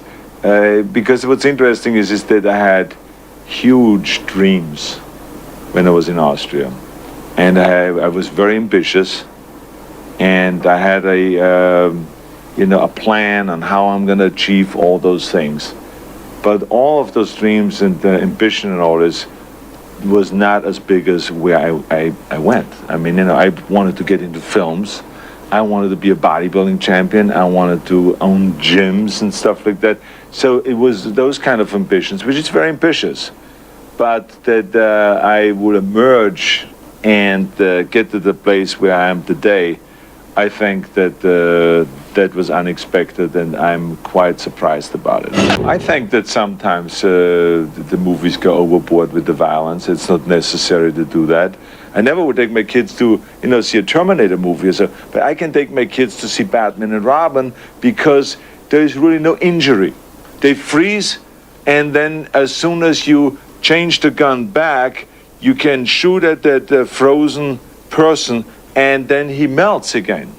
So you can undo what you have done. So people see that, so it does not have the appearance of the violence and of the blood and all those things that sometimes in films are unnecessary. She's sort of an exaggeration of an eco-terrorist gone mad, and shameless, self-obsessed diva, basically. She starts out with this altruistic mouse. Yeah. And she goes from there, post-mortem, into just the counterpoint of herself, which is this extraordinary, wicked, fun-loving, clever, smart, loquacious vixen, and that's sort of what she becomes. So how does this Academy Award-nominated actress, acclaimed actress, get talked into playing Poison Ivy? Oh, very easily. I mean, there are very few opportunities to do something that you can really do kind of a ridiculous, send yourself up, operatic, larger-than-life, fantastic kind of performance like that. There's just no place for them, and most of the time with good reason. But in the Batman genre, the villains are such fun, and the sort of lineage of people who've done them have all made such memorable performances, and as it's such a unique thing, as a one-off, I thought it would be fun. Film is not a bad gig, let me tell you, to get paid for it. Yeah, that works real well. She's great, and I think I was definitely blown away more than anybody by her. Chris is a great actor to work with, very professional and very good and very present, and I had a great time working with him. And George is fantastic. He's also such a charming, self-deprecating, friendly person, and that really, really is nice. It makes the experience a pleasant one. I had a day where I got to kiss Uma Thurman and Elle Macpherson in the same day. It's a good day. I just think that's a good day. I want to ask you about a concept thing, and I don't quite know how to articulate it, but all 4 Batman films to me now are all different. All 4 seem different to me, and I know the first 2 different directors, second 2 different directors. Right. But they all have kind of a different shape and form to them. Is that by design, or did that just happen? Or? Well, in my case, I was not asked to copy Tim's versions of Batman. So I tried to create in Batman Forever our own version of a comic book. Sure. I did not expect it to be as successful as it was. It was wonderful. It was very exciting. Everybody seemed to want another one, especially the audience, which is who I make them for. So I felt, go back to the comics. One of the things, there's been almost 60 years of Batman comics. There's every kind you could possibly imagine, from the lightest to the darkest. And so I'm always trying to give the audience something fresh and new in every movie I do, and so I've never done a sequel before. I just wanted to reward them with the best possible comic book movie I could make, and I'm learning on the job with Batman. And really, in what way? Well, I didn't really know what I was doing with Batman Forever. I'm trying to understand what the audience wants, where we fit in it, and so... they're bigger films than you've done. I mean, they're different than you've done Very before. different. Very different. They're not introspective movies. They are big pop movies. exactly. And I wanted very much to give the audience the best pop art I can. I want to give them great visuals, great action, great villains, great heroes. And I also wanted, because I didn't realize the size of the audience and the ages, and you know, we've got to be responsible here. You know, I don't want Batman and Robin to kill people. I want them to solve the evil without using murder. We have enough violent movies, and I've made a lot of them, so I'm not pointing a finger at anyone else. But in this, I try to, you know, keep the responsibility without being Pollyanna. Sure. But we've got to have morals. We've got to have humanity. George has brought a great deal of humanity to Batman. I wanted to have a Batman that's just stopped the brooding already about your parents are dead and you're so introspective. Let's get on with it. Yes, yeah. Exactly. It's the 90s. They died when you were 8. And also Alfred is his real parent. Yeah. Alfred is the person who raised him. And Alfred, played by the great Michael Gough, is ill. He's got to take care of Alfred. He's got to deal with Chris O'Donnell, who's like some, you know, some younger brother or teenage son from hell who's in your face all the time. Going through an identity crisis. Yes, give me the car, give me the keys, give me the house. And then suddenly this beautiful young teenage woman comes in who's just as mysterious as everybody else in Wayne Manor and has a double life, and that's the great Alicia Silverstone. Then he's got to save Gotham City from Arnold freezing it. He's got to save himself and every other man from Uma kissing them to death. And he's torn between Elle Macpherson and Uma Thurman. So this is a man. I should have such problems. Well, shouldn't we all? And he's a billionaire. I want to ask you about charisma. You've worked with 2 actors who, people talk about this a lot, Matthew McConaughey and George Clooney. There's something about the 2 of them, not that the others don't, but I want to single those out. Yes. That just jumps off the screen. I know. What is that? God. Only God can make a tree, only God can make a star. I don't know what it is about why one person has that and another doesn't. But when I saw Matthew McConaughey in Dazed and Confused, he just, as you said, he just leapt off the screen at me as a movie star. And George, I was not aware of George until I saw Dusk Till Dawn. I hadn't seen ER. I don't get a chance to see TV. Don't get out much, yeah. So, but I started watching ER after I met George, and it's a wonderful show. Yeah, it is. But I saw George in Dusk Till Dawn, and he was a movie star to me. So I don't know what that thing is, but whatever it is, those 2 men have it. And everybody in this film has it, which is pretty amazing. It is an indefinable thing, but when you cast a movie and Julia Roberts at 20 walks in your office, Matthew McConaughey at 25, Rob Lowe at 19, I think I met Uma when she was 17, Alicia when she was 14, it's there. It's there. I mean, you can meet 200 people that day, but when they have that thing, and I don't know how to, it isn't just beauty, it isn't just talent, although all those people I've mentioned have it. There's something else. It's star quality, and I think since time began, we've been trying to analyze it, and you can't. It's like genius in a way. It just is. Nice to see. Well, in talking with you, I always enjoyed looking and talking about the visuals of the film, because I'm thinking of filmmakers like Mitchell Leisen and Herb Ross and Vincent Minnelli, all who had a great eye and experience with things like costume design, set decor, stuff like that. Do you see yourself maybe in a kind of line of directors like that? Well, that's a heady group. It's a good company there. Yeah, very good company. No, I've never thought of that. I try to, especially in these movies, well, I respond very much to visuals in film. And I feel nothing's more important than the story and the casting, but I always try to give the audience a visual statement with the film, because I think they should get that with their ticket and popcorn. And are you also commenting on other movies like Blonde Venus, which he takes off the gorilla head? I just stole that, sure. Clockwork Orange, things like that. It's Sure. fun, isn't it? Sure. It's fun. I mean, I get to pay a little homage to the movies that I love. so much. And but most of all, what I'm trying to make is a living comic book, and the credit for the style of my Batman films really has to go to the geniuses over the last 60 years who've worked so hard at DC Comics.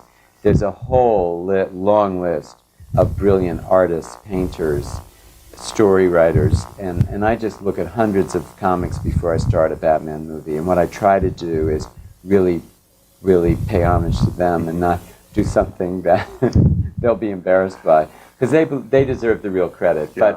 But of course, one of the fun parts about Batman is there's such big pop visual operas that I can stick in some things I really love in there. And I just see you reveling in these contrasts of color keying. Yes. The blues against the greens, Freeze against Ivy, for example. Well, what you get with Arnold Schwarzenegger as Mr. Freeze, you get this winter wonderland, you know. Yes. And then with Poison Ivy, you have this hothouse seductress in her, magenta harem. So you've got hot and cold, Exactly. You have got these two great extremes, and then we can put the world of Batman, right in the middle of all of that. And so it's perfect. It's perfect storytelling, and it's perfect, visual storytelling. But a lot of the credit belongs to Barbara, the production designer, Stephen Goldblatt, our great cinematographer, John Dykstra, our special effects, and then the great costume geniuses, Ingrid Farron and Robert Tudories, and their huge departments. Many great artists work on this. It's important to have an ensemble that you can trust. Absolutely, absolutely. Well, Batman Forever, once you've climbed Mount Everest and you got down successfully, there are people you definitely want to tie to your rope again to help you get up there. I mean, really, aren't there times when you're awake at night going, how am I going to do this again, or top this again, or ratchet this thing up one more level? Yes. Is it scary? Sure, of course, but filmmaking is scary for me because, but it's just as scary when I'm doing A Time to Kill because, you can fail. You can fail the audience. That's where your failure really is. Mm-hmm. And yeah, I want to give the audience the best Batman movie I possibly can. And that's a difficult task because not only do we have to top ourselves, but the audience is from 3 to 300. So it's finding a level of Batman that can work for us the universality as creative of it. people, but for the audience, and that's really the test. But sure, I mean, I worry all the time when I'm making a movie. That's my job.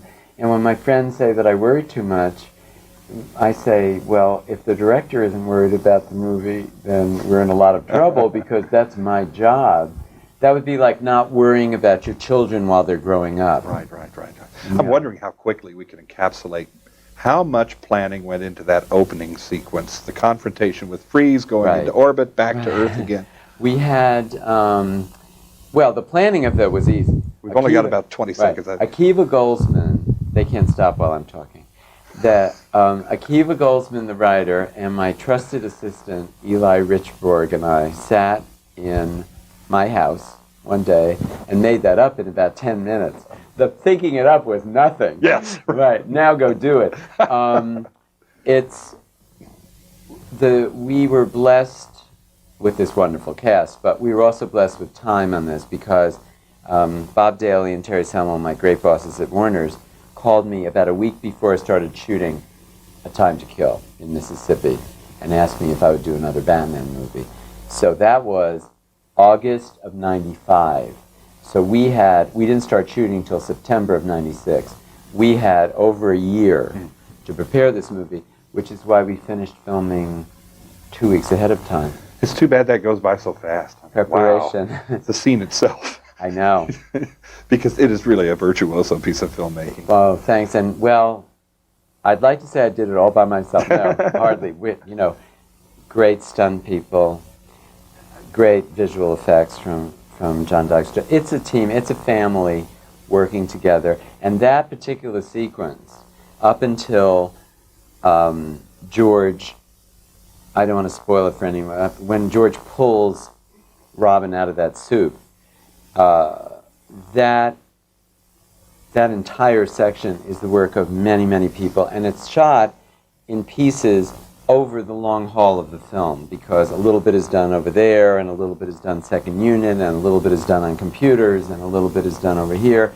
And the actors, a lot of the stunts in this movie, a lot of the pieces that you see are George and Chris and Arnold, because it's not easy. And a lot of the fight between Uma and Alicia at the end, you can see them doing it. You can actually, and it's pretty hard stuff to do in normal clothes, and these costumes weigh 50, 60 pounds. So a fifth film? Well, do you think the audience will want one? Oh, absolutely. Well, if they Do want you want one, oh, sure. I could make, I mean, I love making them. If the audience wants another one, we'll have one for them. We are way over long. I'm so sorry, but it's been That's so okay. good to talk to you, as always. Remember some of it.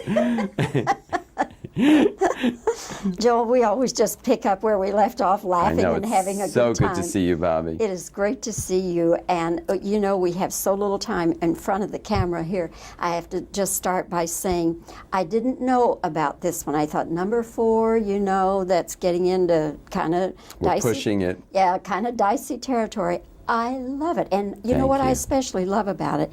This one has a lighter, a more fun tone. And I like George Clooney. I think he's great. And Arnold as Mr. Freeze. I mean, it's just a hoot. It's great. I'm so glad. Well, I'm very proud of the cast, and I'm thrilled you feel that way.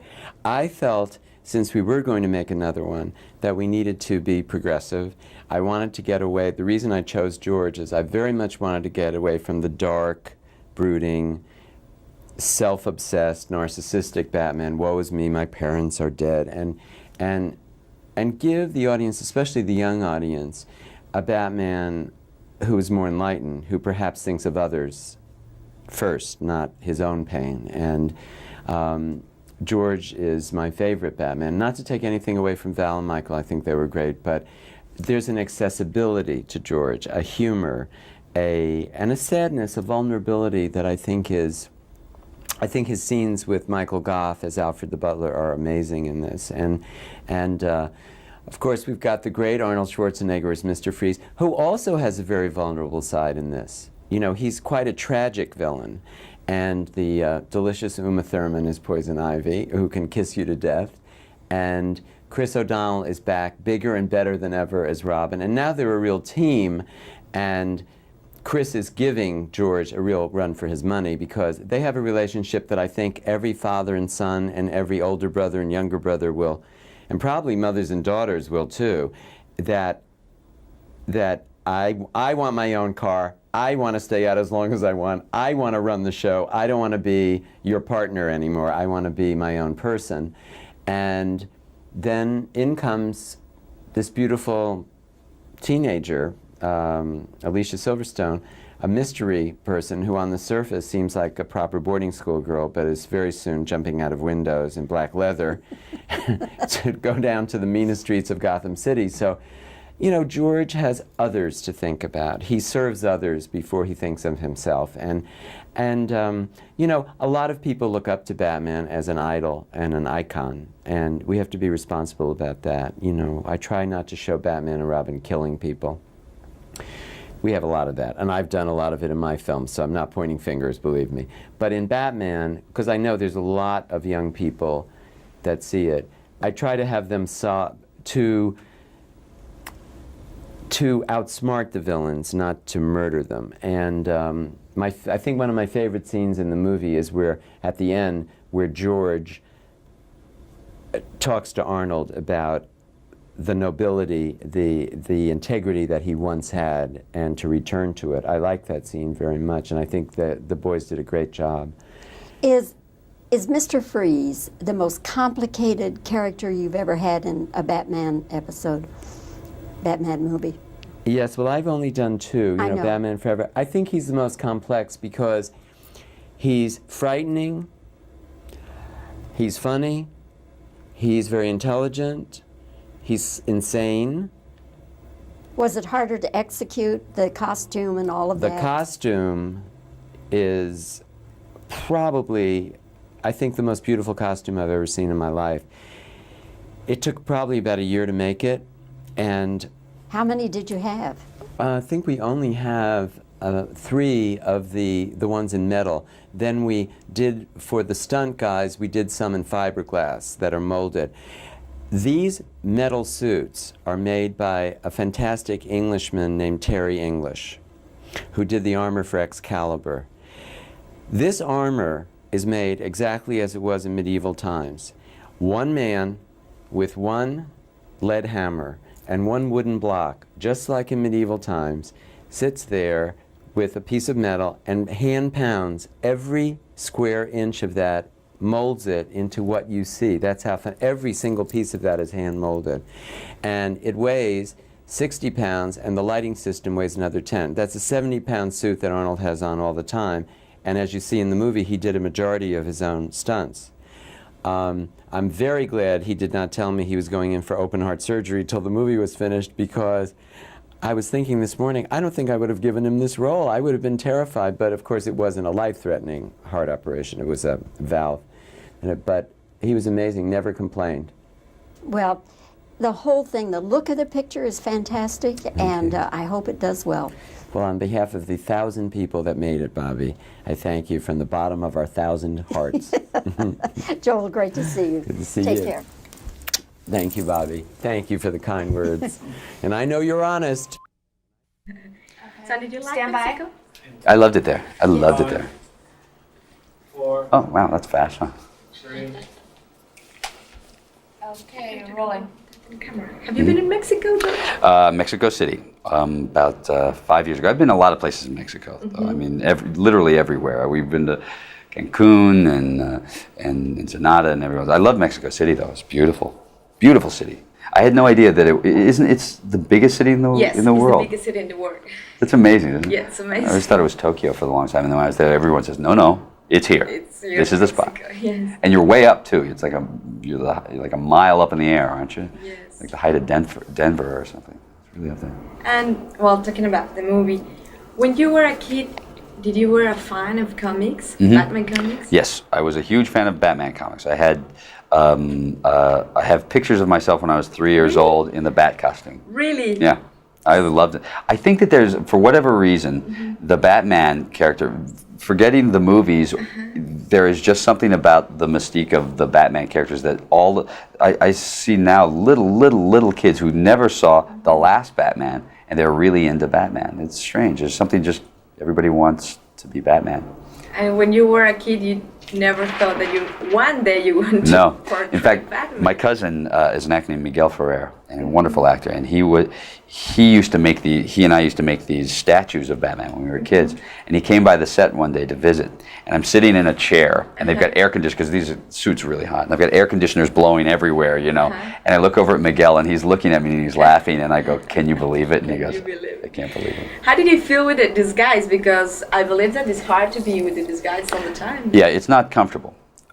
I still wear it just about every day, though, just for the fun of it.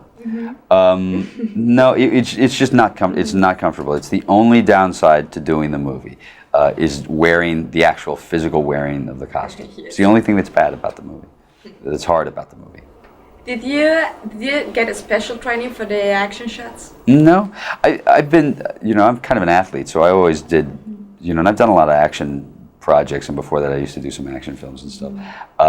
So no, I didn't really have to do any special training. What you have to do is you have to learn how to move in the suit, because the suit kind of dictates how you move, because you can only turn your head like this, and there's things you can't do. In fact, see, that's how you turn, like this. Yes, exactly. Yeah. So what kind of experience as a human being you have learned about acting and about your character also in ER? What kind of experiences have I learned? As a human being, not right. as an actor. Right. As a human, what you learn as a human being is that you have to learn how to handle, as a human being, how to handle success or failure, either one, because it's a tricky game. You can get famous very quickly. And like right now, I'm kind of an overnight success after being in this for 15 years. And what you have to learn is that you are never as good as they say you are when they say you're good. and you're never as bad as they say you are when they say you're bad.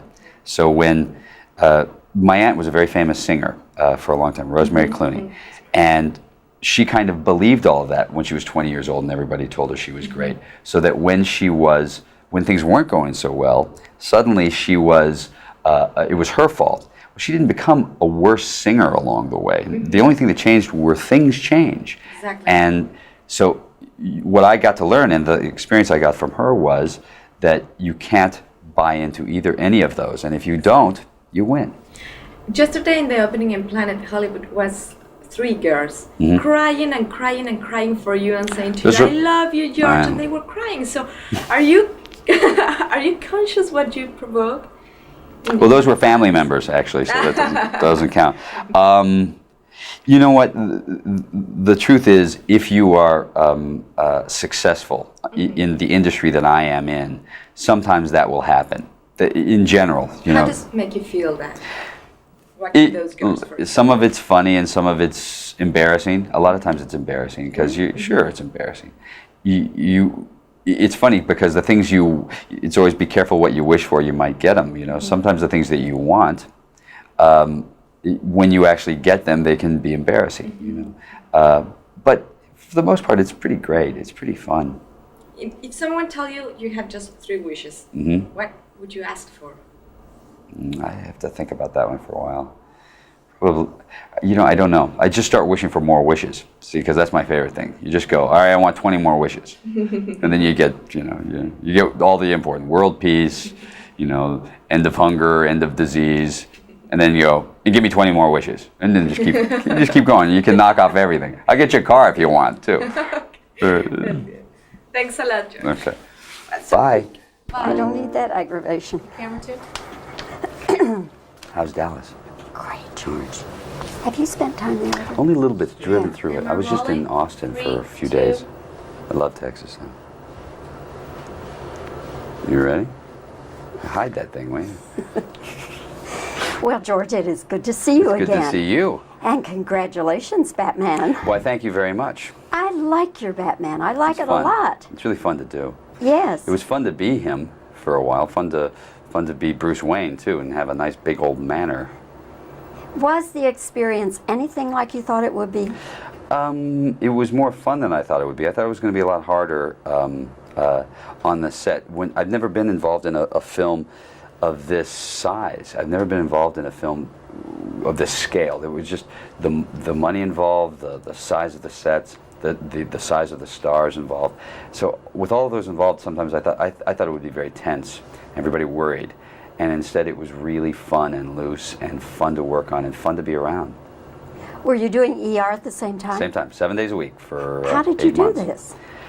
You do it because someone says to you, you want a shot at a film career, you want to play Batman, you got to work 7 days a week, and you go, okay, I'll do it. But how did you arrange the schedule? Well, both the show and the movie are Warner Brothers, so they arranged it, so they made it work. There were tough days. The days that I would go from ER, like the Thursday to Friday switch, where I would be doing ER till 2 in the morning, and then I'd start at 5:30 or 6 in the morning on Batman. Those were tough days, but it's like labor pain. Now you don't even remember that, and you just get to be Batman, so it's fun. Batman was fun, but there had to be some difficult things about it. What was difficult? The only 2 things that were difficult: the working, the schedule. That was tough, and wearing the suit. It is miserable. You've heard it before. It's true. It's a miserable thing. It is a difficult thing to wear. It's hot. It's claustrophobic. It's altogether about 90 pounds, so you don't stay in it very long.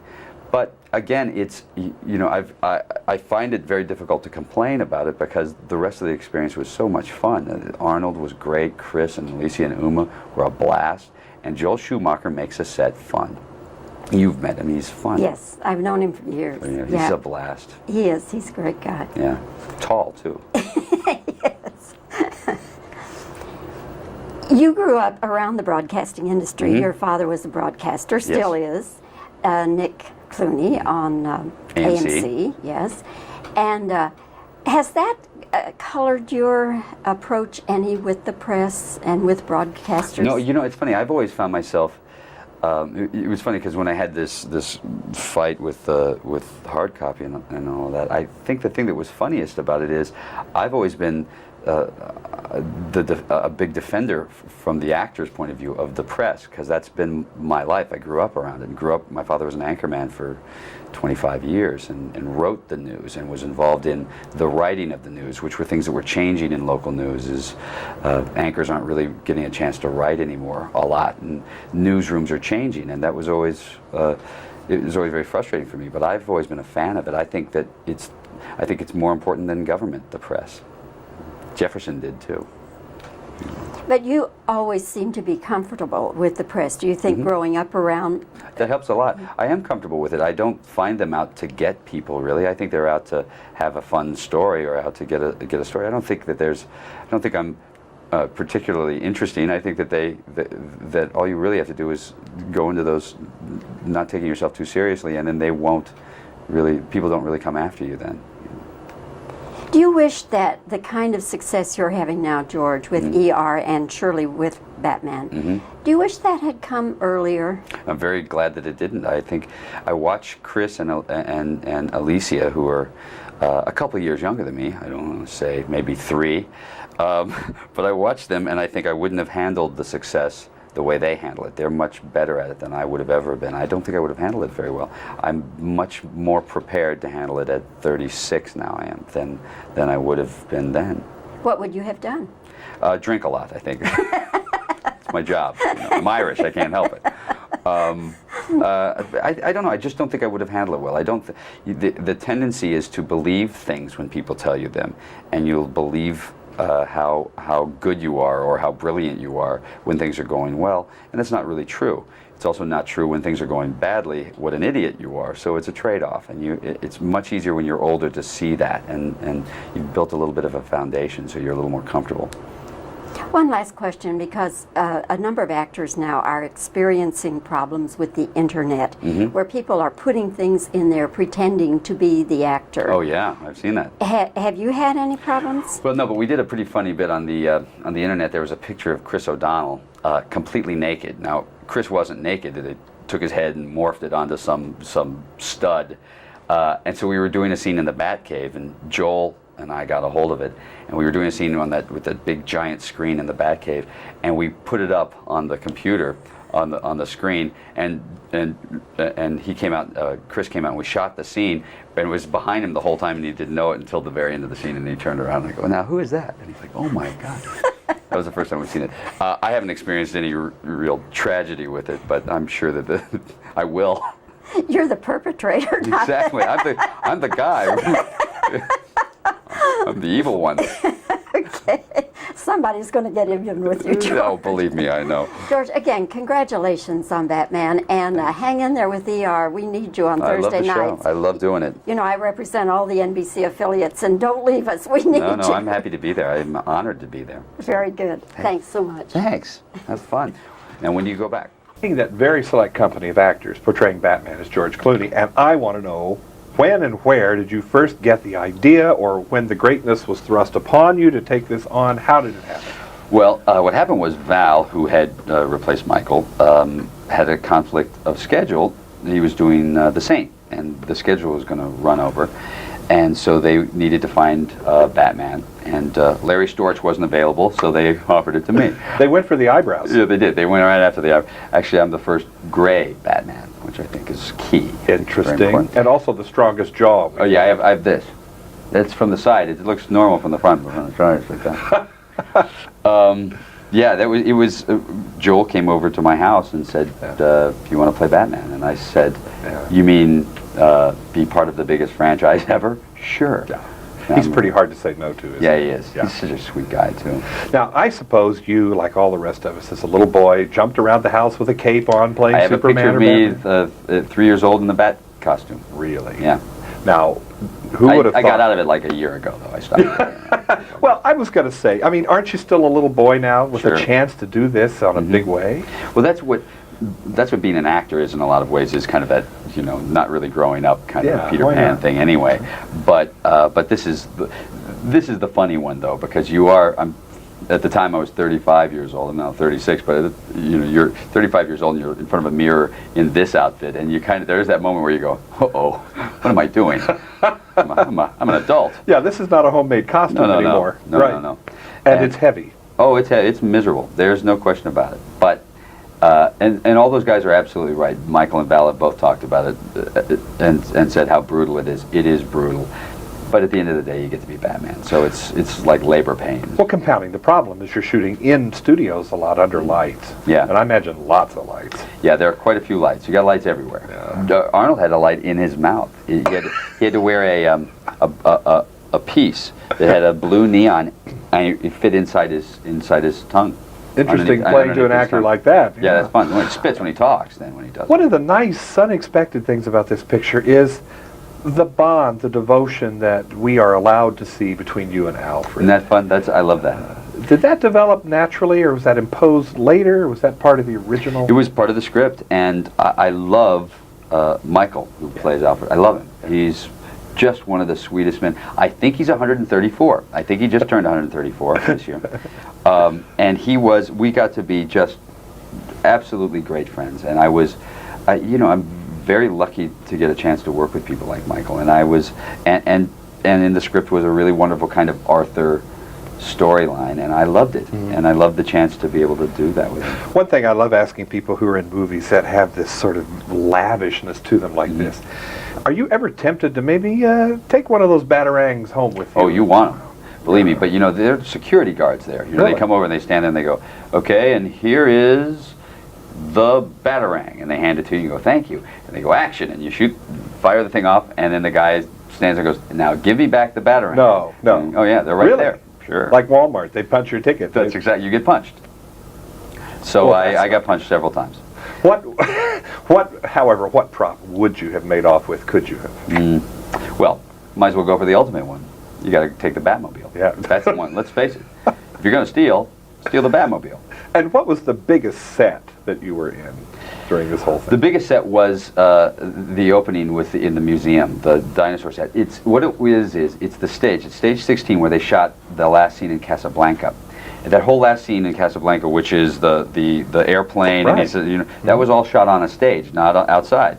And the plane was actually... It was a cutout, right? Yeah, it was a cutout. And they got little people to play crew members so that the plane looked bigger and in forced perspective. And they shot that all on this giant stage. And this set, the museum set, this dinosaur is actual size brontosaurus, and it looked like a toy inside the set. The set was the biggest thing I've ever seen in my life. You want to do this again? Sure.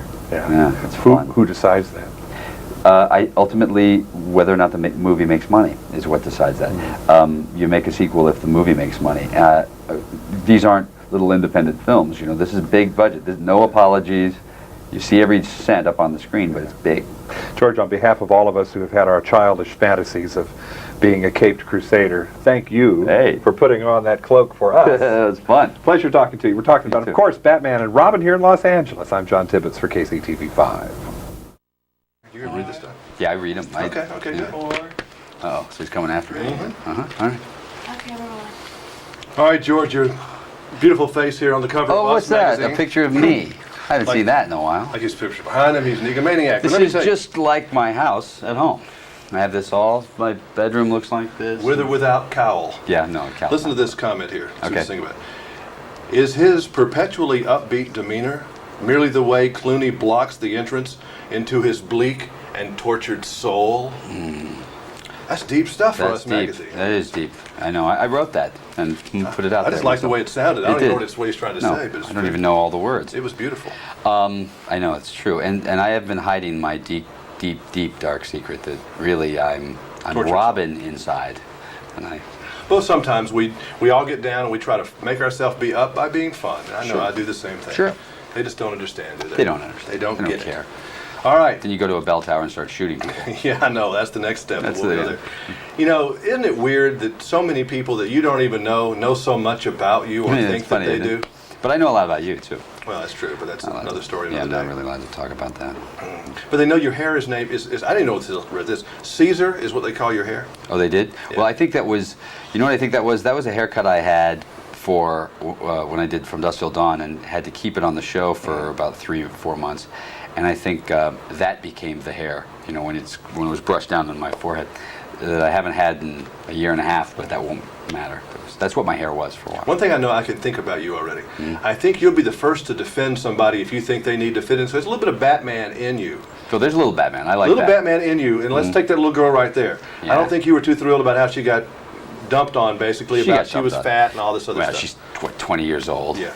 You know, come on. That's not fair, and it's not accurate. By the way, she looked great in the movie. She's, you know, people. When a 20-year-old or a 19-year-old girl's weight is the issue on the cover of, you know, the Wall Street Journal, that goes too far, and it's not. It shouldn't be.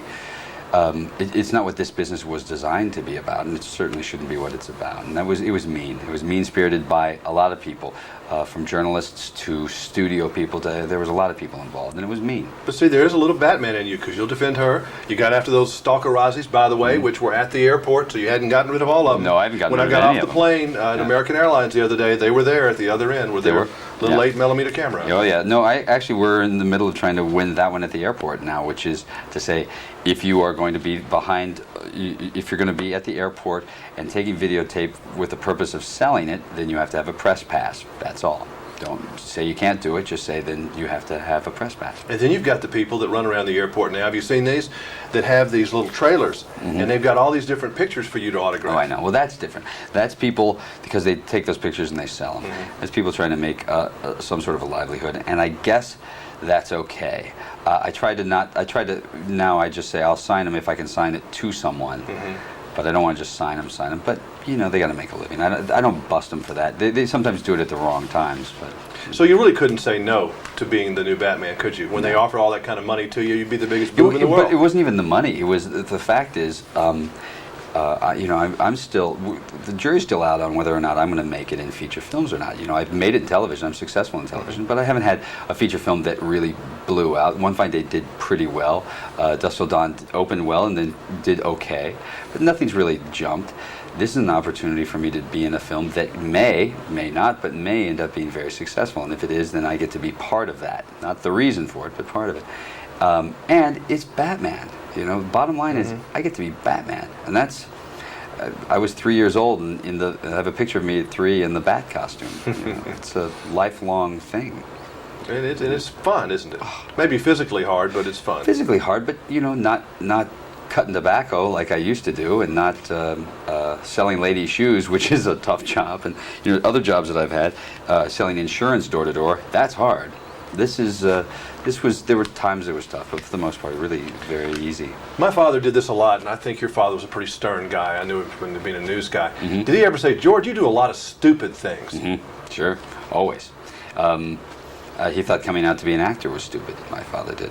I think more along the lines of he was afraid of the disappointment and me having to go through all that, because he'd seen that with many members of our family, so he knew that was driving to. I learned this. You went to get married. You drove a Winnebago from Los Angeles to Las Vegas and got married. Yeah. That falls into the stupid. Yeah, that wasn't the smartest. That wasn't my best. The Winnebago was fun, probably. Oh, we had a good time. That was the big trip. Sure, that was big. I kept the Winnebago.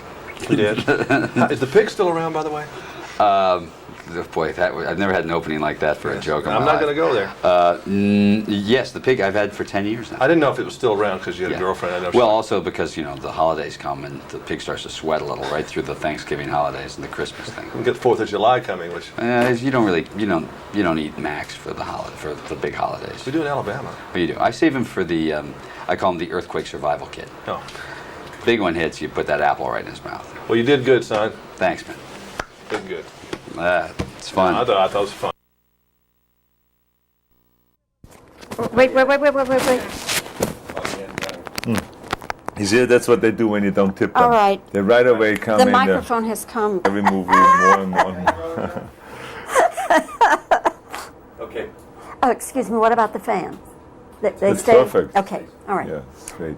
It's part of the Batman sound effects. So, Arnold, what were you saying here about you were looking? I said amazing.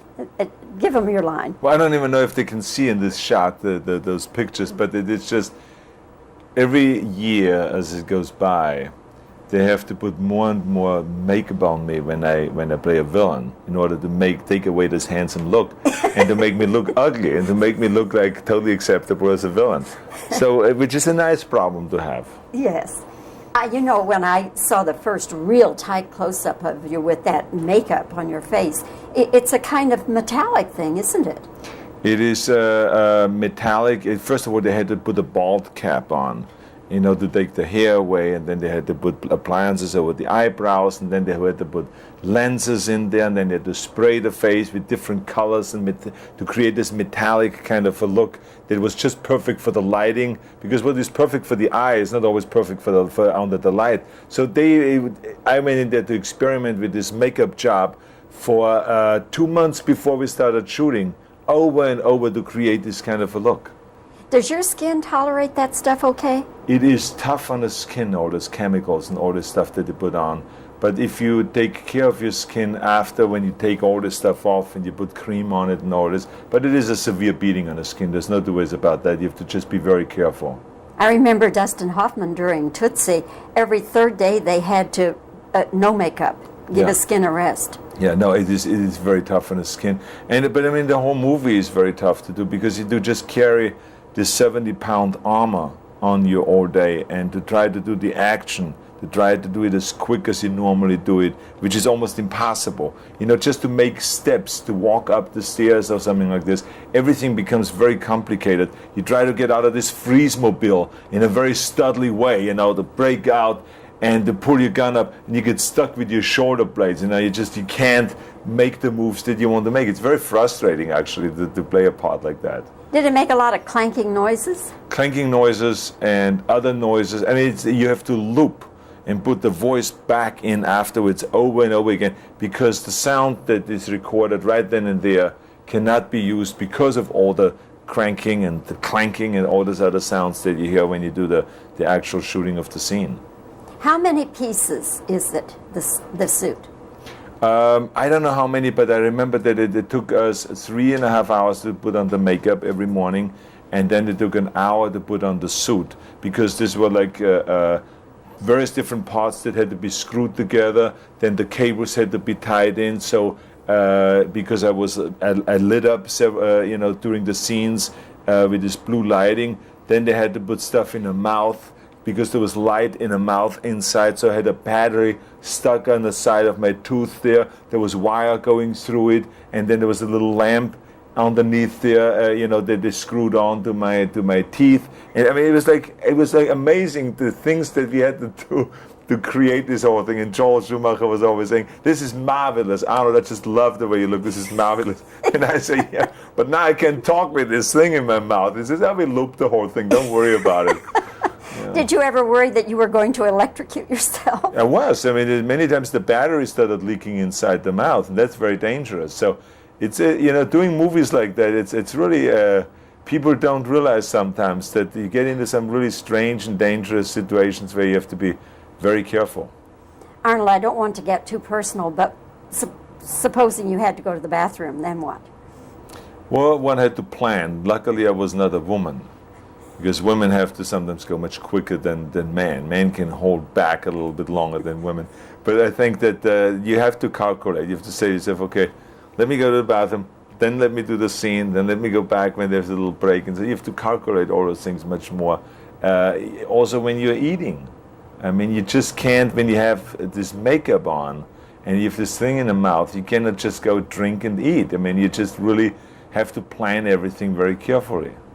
So you didn't drink a lot of water on the set? I did drink water, but I mean, it had to be planned when to do it and when not to do it.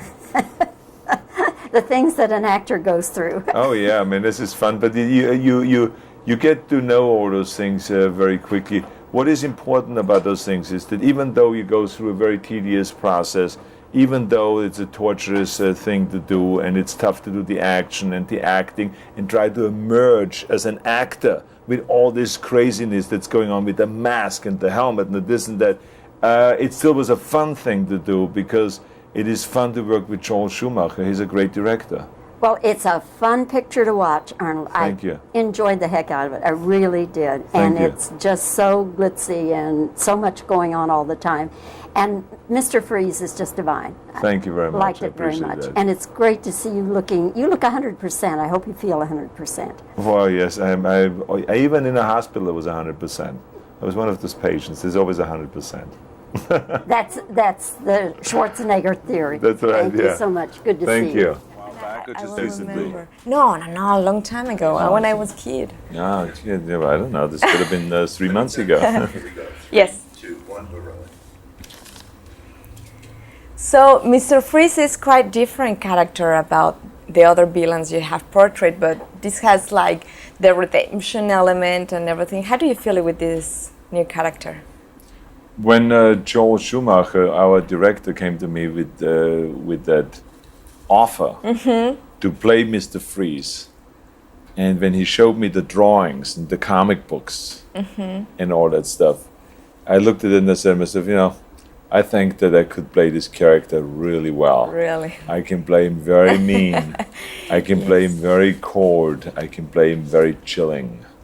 And so I committed to it right away.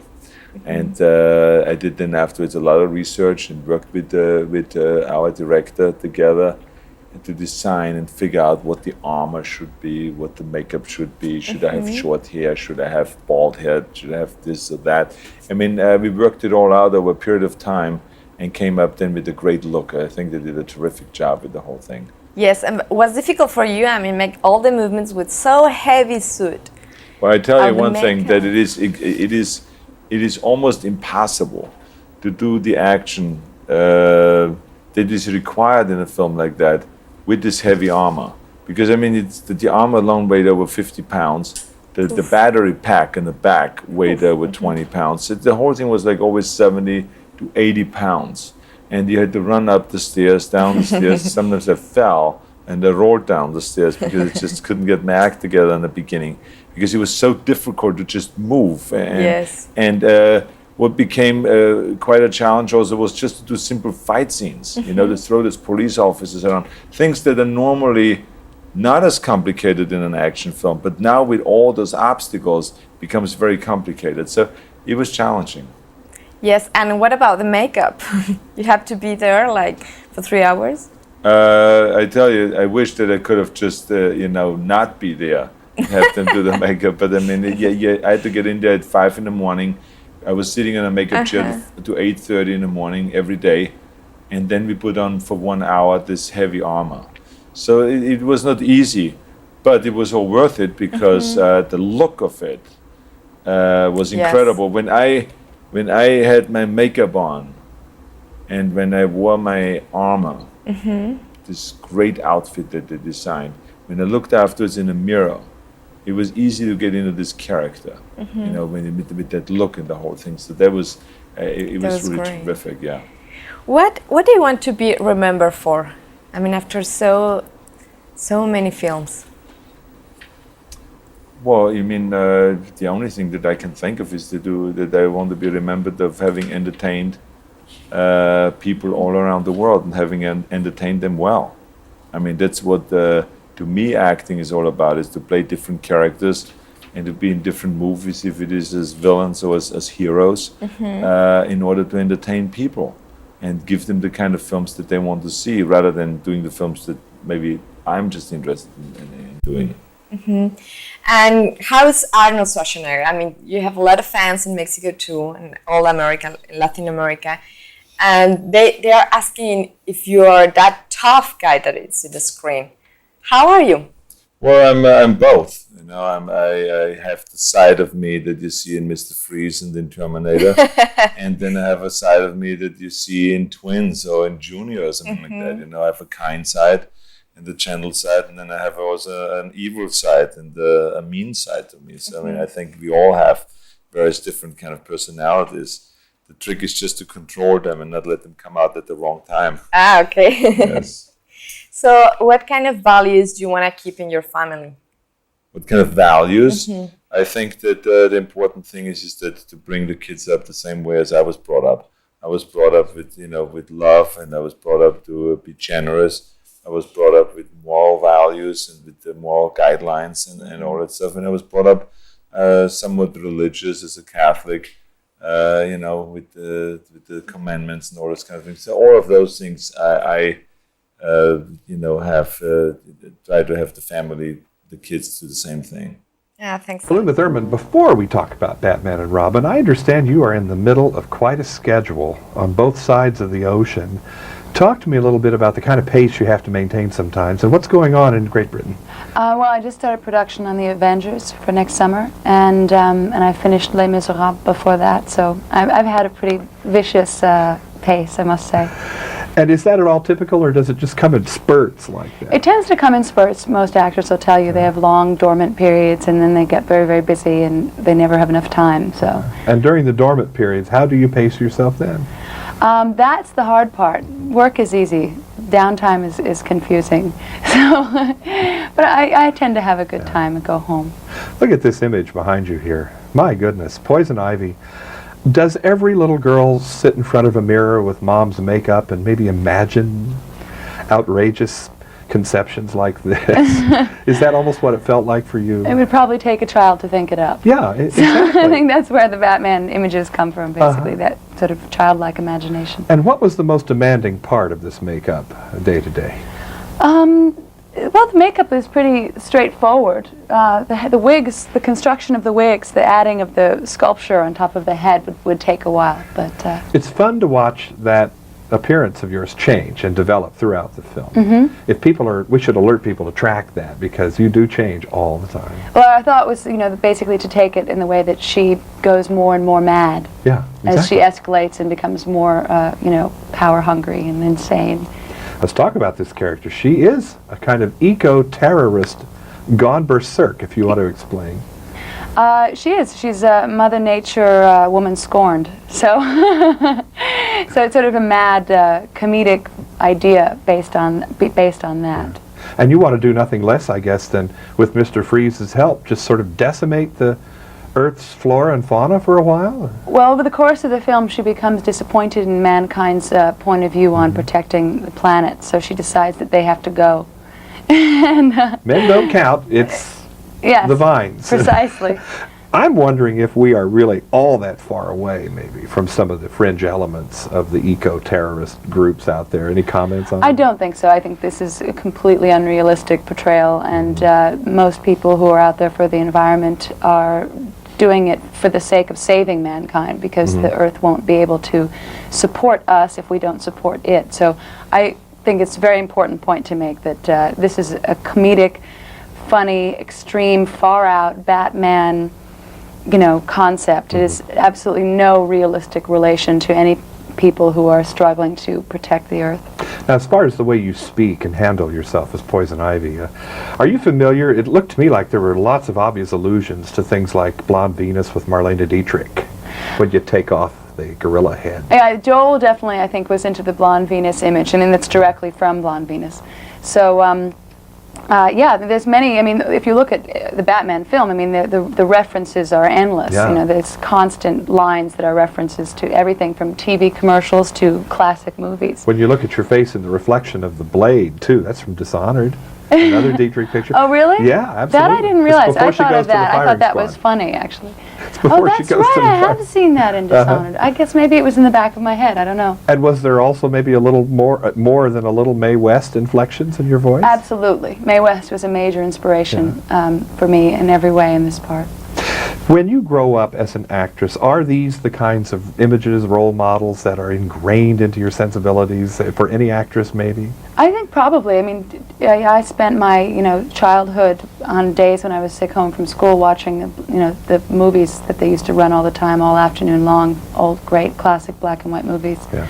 And from there, did I, my imagination began to vividly spin and absorb these extraordinary women. And this is one of the first parts I've had that I've ever been able to kind of go as far as, a real old, great vaudevillian Villainous could go. Well, I'm name dropping here, but Meryl Streep once told me that there is a lot of fun in just emerging from behind the bushes and yelling boo, to just really go for it. You know?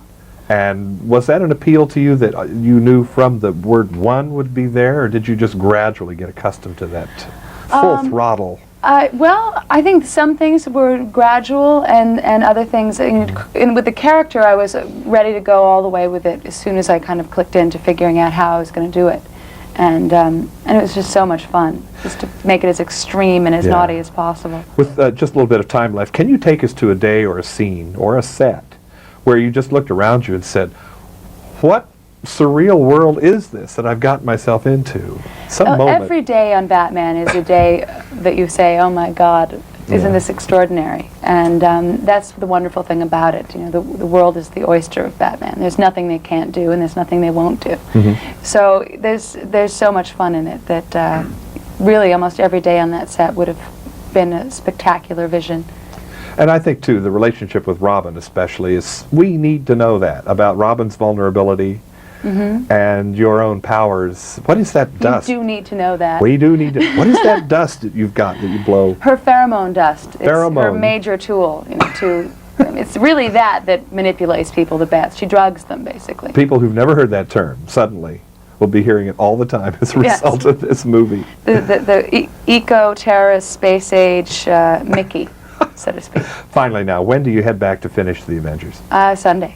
Good grief. No rest for the wicked here. No rest for the wicked, no. And working with Ralph Fiennes, just one quick comment? It's wonderful. We've just begun, and we're having a very good time with it. You've seen the series, of course. Of course. All right. It's been a pleasure to meet you, Uma Thurman. Thank you. And we're talking about Poison Ivy in Batman and Robin. And I'm John Tibbetts for KCTV5 in Los Angeles. Tired in the afternoon. Great. I always prefer to work in the morning. Yeah. And I prefer Get to so talk. worn out at the end of the day. I think I must have, by the end of the day, after every question, said the word fun in every sentence. It's fun. It was really fun. I'm having so much fun. Alrighty. Well, speaking of fun, I had a lot of fun watching this movie. Oh, that was fun of you. How fun. Let's have some fun now, shall we? Seems to be the operative word today. No kidding, though. It really is so enjoyable. Oh, that's great. And I sat there and I kept thinking over and over, Uma has the best female role that I've ever seen in a Batman movie. It's a great role. Well, thank you. I tried to make the most of it. I had a very good time doing it, and she's a lot of fun, and it really was. It was lovely, and it was wonderfully written, and. Well, you have so much to such an arc to go. I mean, from the very beginning, when you're looking like anybody except Uma Thurman. Yes. And then you turn into this gorgeous, glamorous person, and Poison Ivy. It's the nasty little vixen. Kiss of death.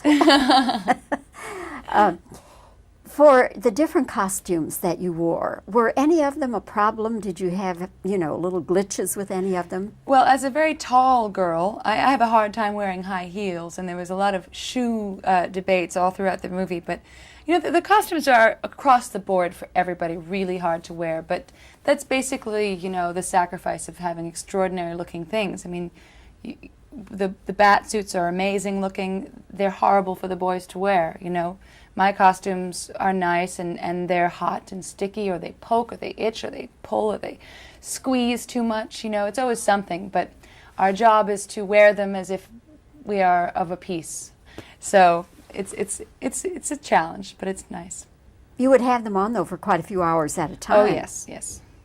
Absolutely. They were so difficult to get in and out of. Sometimes that was half the struggle. I mean, that was my morning workout, was just to try to get my rubber costume on. I even tried to lift my arms in it. It was sort of giving me a good sort of bicep workout. Behind you is the picture where you've got the two horns. Yes. Were those things difficult to get attached? Well, they were constructed. Yolanda Tusing, who's a brilliant hairstylist, made them with a sort of center and wrapped hair around them, and then put them on after the wig was glued down. So this one wasn't the hardest. The hardest one was the cones at the end, when it gets really big, those big, tall funnels that had all the hair coming out of them. What about the gorilla costume?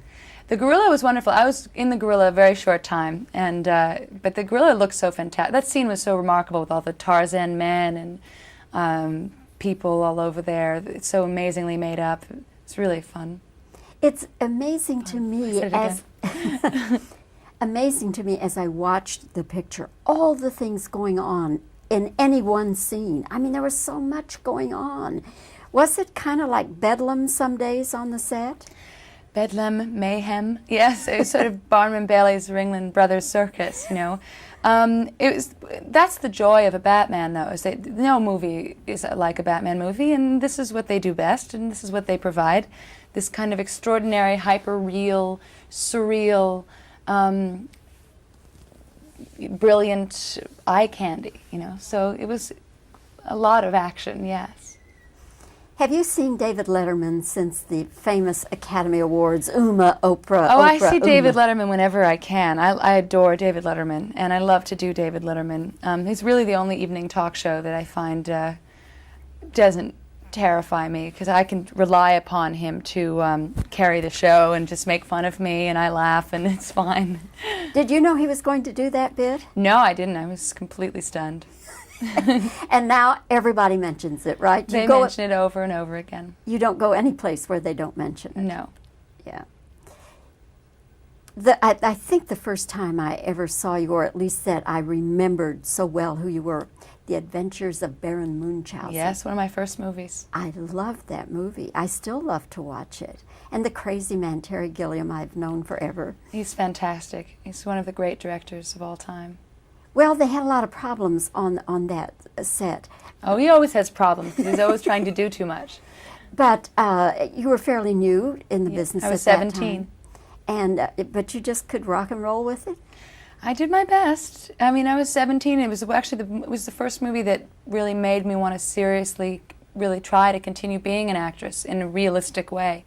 I was so impressed by the vision and the creativity and all the people I was surrounded with. The first time I was surrounded by really genuine artists and craftsmen and great actors, Alison Steadman, Jonathan Pryce, John Neville, and it was really overwhelming for me.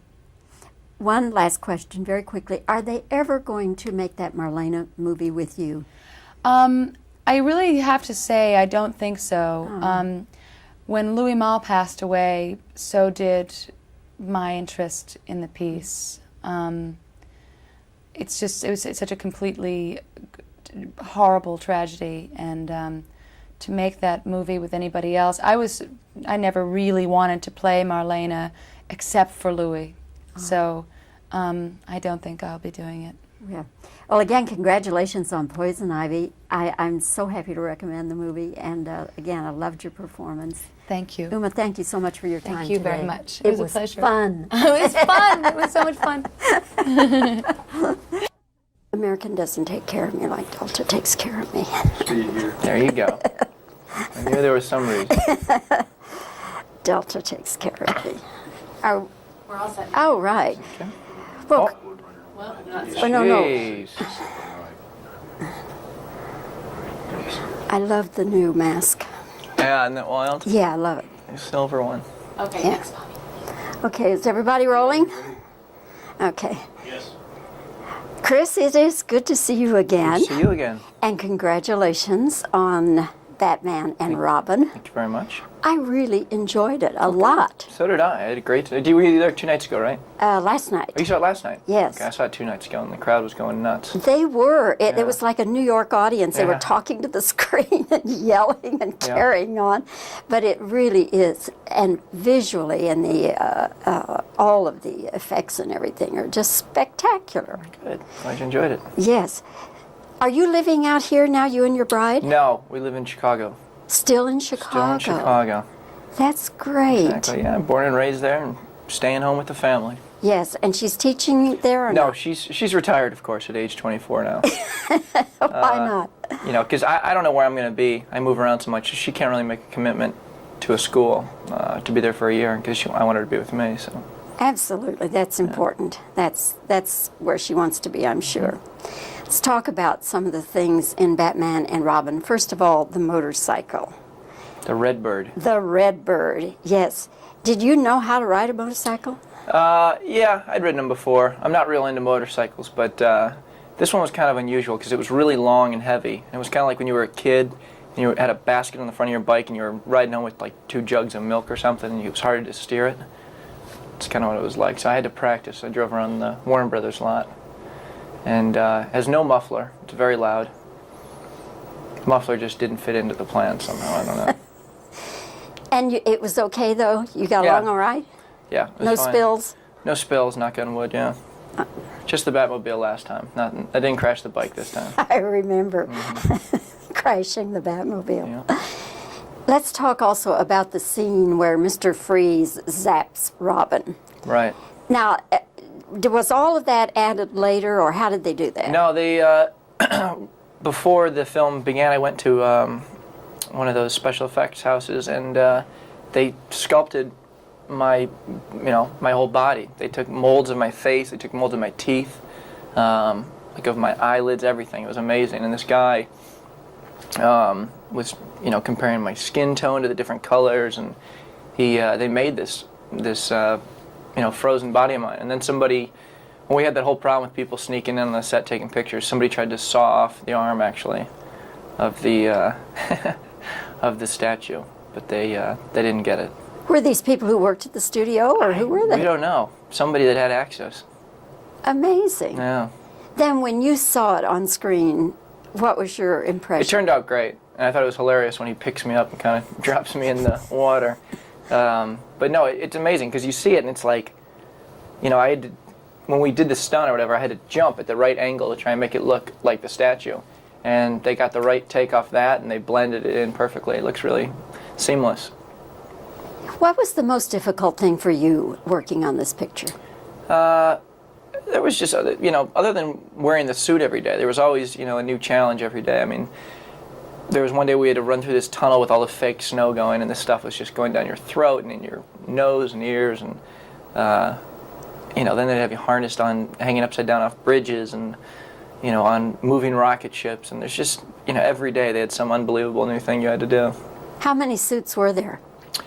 Well, there's two new suits. There's the silver suit and there's the other one. But God, I don't know how many of them they have because they get torn up pretty good. I would think so. Were these more comfortable than the last time? No, these were worse. Really? This was worse. Yeah, the mask was a little better because it was a little smaller, but they put this neck piece on, which is really uncomfortable. It's glued down and it's miserable. Sort of chafes your neck, I guess. It does a little chafing, and I'm not into chafing. And then one of the suits has wings. One of mine? I don't think so. Oh, I thought you did have some wings or something attached. I've got incredible lats. Oh, okay. No, I'm just kidding. I don't know. I don't think so. I know Mr. Freeze has some wings. Yeah. I just kind of use my cape, I guess. Yes. Cape ever get in the way? No, it stays in its place pretty well. It's a well-trained cape. Sorry. Was there any special adjustment you had to make working with George Clooney? Well, he's a little slow, and you got to give him time and repeat directions a couple times over and over for him to get a clue as to what he's doing. But no, George was great. It was kind of funny showing up the first day and seeing him in in Batman's costume, as opposed to Val.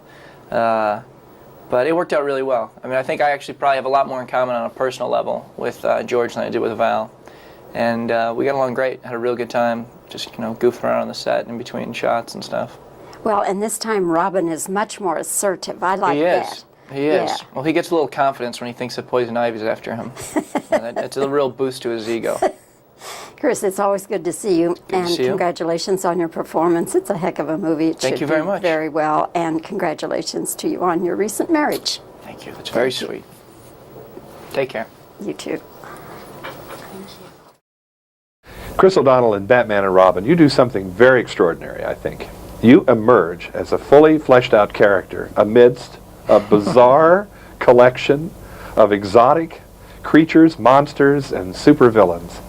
Robin has more of a human dimension, I think, than we've ever seen before, and it stands out, and I like that. Thank you. Tell us about Robin in this picture. He's a little different. He is a little different. He's had a little more time in the Bat Cave and in Wayne Manor getting comfortable, and I think that he's tired of getting settled in and being Batman's partner. He's kind of tired of playing second fiddle. Or a rubber stamp. Exactly. Yeah. So he wants to kind of make his own name for himself, and there's also the jealousy between him and he and Batman over the affections of Poison Ivy.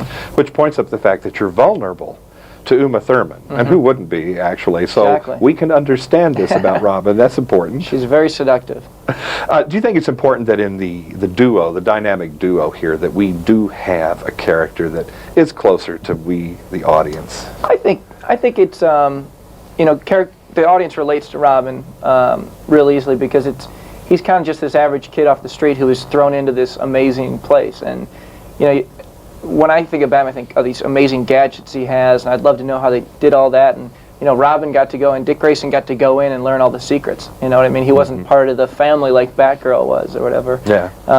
But he gets to go in and run around and steal the Batmobile, and he has a motorcycle, and it's like a kid in a candy store. Yeah. Now, the character of Batman does change from film to film, just as he changed many times in the comic books. They look very different, don't they? Indeed. It's amazing the makeup they do to Batman. And Robin did change somewhat over the years in the comic books, too. So what about that? Other than the armor, are you a lock on this role? I mean, what about that? I'm not that... I know there's been like 3 different Robins in the comic books, or someone's told me that. I haven't read all the comic books, obviously. I'm not that much of a comic book nut, but no, I mean, for me, this is just, we've done 2 films. I did the first one, and it was an amazing experience, and we came back and did a sequel, and it was the first time I'd done a sequel, and I came back, and it was a really comfortable environment because I'd already worked with everyone before, and just a lot of fun. So I don't look at it as, am I Robin, or where do I fit in the history of, Batman lore, but I've made 2 films, and I've had a great time with both of them. Tell me what life is like for Chris O'Donnell, who will make a picture like Circle of Friends and then the Batman films.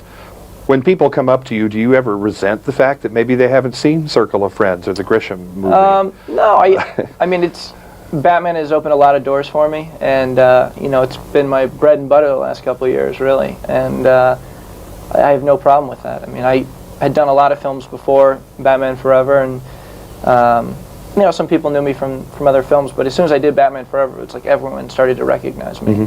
And as a result of people knowing who you are, that opens a lot of doors for you at different studios and getting different film setups. So Batman and Robin allows me to do films like Circle of Friends. So I'm happy the way it works out. And something about the day-to-day aspects of the shooting. You're in the studios almost all the time. Maybe what, 90% of the time you were studio last shooting? Year it was, yeah. And in that heavy armor, or is it as heavy as we think? It's not so heavy as you think. It's more restraining and restrictive. It's just kind of, you can't move that well. I see. Very hot. So when you have a chance to shoot exteriors, do you just love it to get the heck out of the warehouse? Yeah. When you get to play just kind of a normal person walking down the street with blue jeans and a t-shirt on, it's a nice feeling. Now, last time we talked, you were just, I think, finishing a college degree. Right. That's done now. That is done. I finished that on the last Batman film, actually. I did night school. Right. And what was that in, and where are you going academically from here? It was a marketing degree, and I'm not going anywhere from here. I'm just going to stick with the acting and the film business right now. It was something that I wanted to do for myself. I wanted to finish my college education.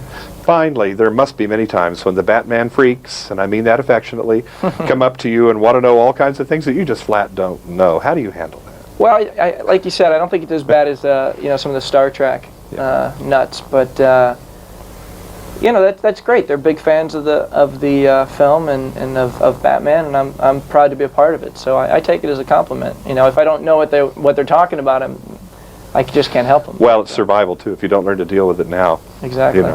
Chris O'Donnell, it's been a pleasure to talk with you, and bringing a human dimension to Robin in Batman and Robin. Thank you very much. We're here in Los Angeles, and I'm John Tibbetts for KCTV5. Okay, what sorbet, please. Sorbet. Guys, we ready?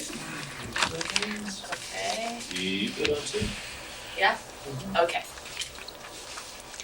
So, Alicia, what made you decide to pick up this character, Batgirl? I was asked. They said, will you be Batgirl? Joel asked me to be Batgirl, and I said yes.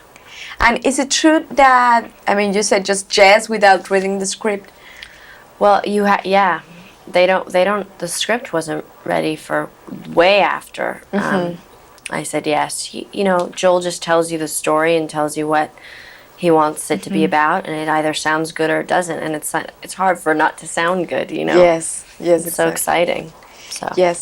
What was the most exciting thing in the movie that you enjoyed the most? well, when I saw it, the most exciting thing was the cars chasing off that hand, and then Chris going screaming. I loved when Chris screamed at George for cutting off all his power. I thought that was great. And what about your next projects? I mean, are you planning to still in action movies or drama movies? I don't consider myself, I'm definitely not an action girl. I mean, Batman is different and completely isolated, but I'm not, you're not cut out for an action career. But I don't have any category. I'm just sort of going along doing what I like when I like it. Are you going to produce some movies? I produced a film that opens August 8th called Excess Baggage, and that was a really, really tremendous experience for me, and I loved it, learned so much from it, and want to continue to do that. How old are you? 20. 20. So you're you're very young. And what do you think about younghood now? I mean, in your country. What do I think of what? Younghood in your country. What they need, so... I don't know. I don't think of... it's really hard and really presumptuous to isolate youth in one country or another. I don't feel like I'm of any authority to decide what this country's youth is like as opposed to another country's. But I think overall, the whole world lacks in a lot of love and a lot of security. There's so much fear and so much greed and so much pain and not a lot of support system for that. And I think that, you know, young people just really need to like chill and like learn that they're cool the way they are, and they don't have to, there's so much fighting to be something that you're not, and fighting to be the prettiest, and fighting to be the most successful. And rather than just fighting to believe that you're, to be really confident in what you do and be happy with who you are. And that's really important, really, really important. Yeah. How long time it takes you to get that confidence on you if you didn't have it, no? I think that's another thing not an authority on. I have no idea how to have it if you don't. I don't know how I learned that.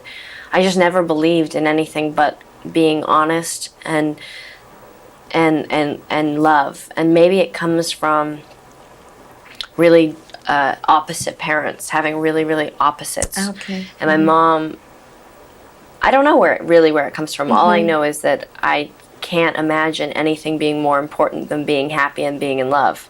Nothing else could be more important in the entire world, to me. And so, yes, I agree. And because of that, it makes everything else easy. You know? Exactly. Yes, you're right. Okay, thank you.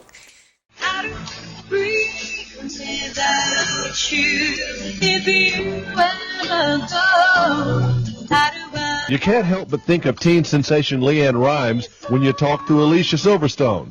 Both have grown up really fast. One thing they both say they want to do is rest. Alicia's a little older, and with age, a little wiser. I know a lot more about what I want to do and what I don't want to do. Let's start with the wanna-dos. But I want to just sort of concentrate on feeding my heart, you know, like keeping, I always think about that, but it's hard to actually do it. And sometimes you have to force yourself to be protective of yourself.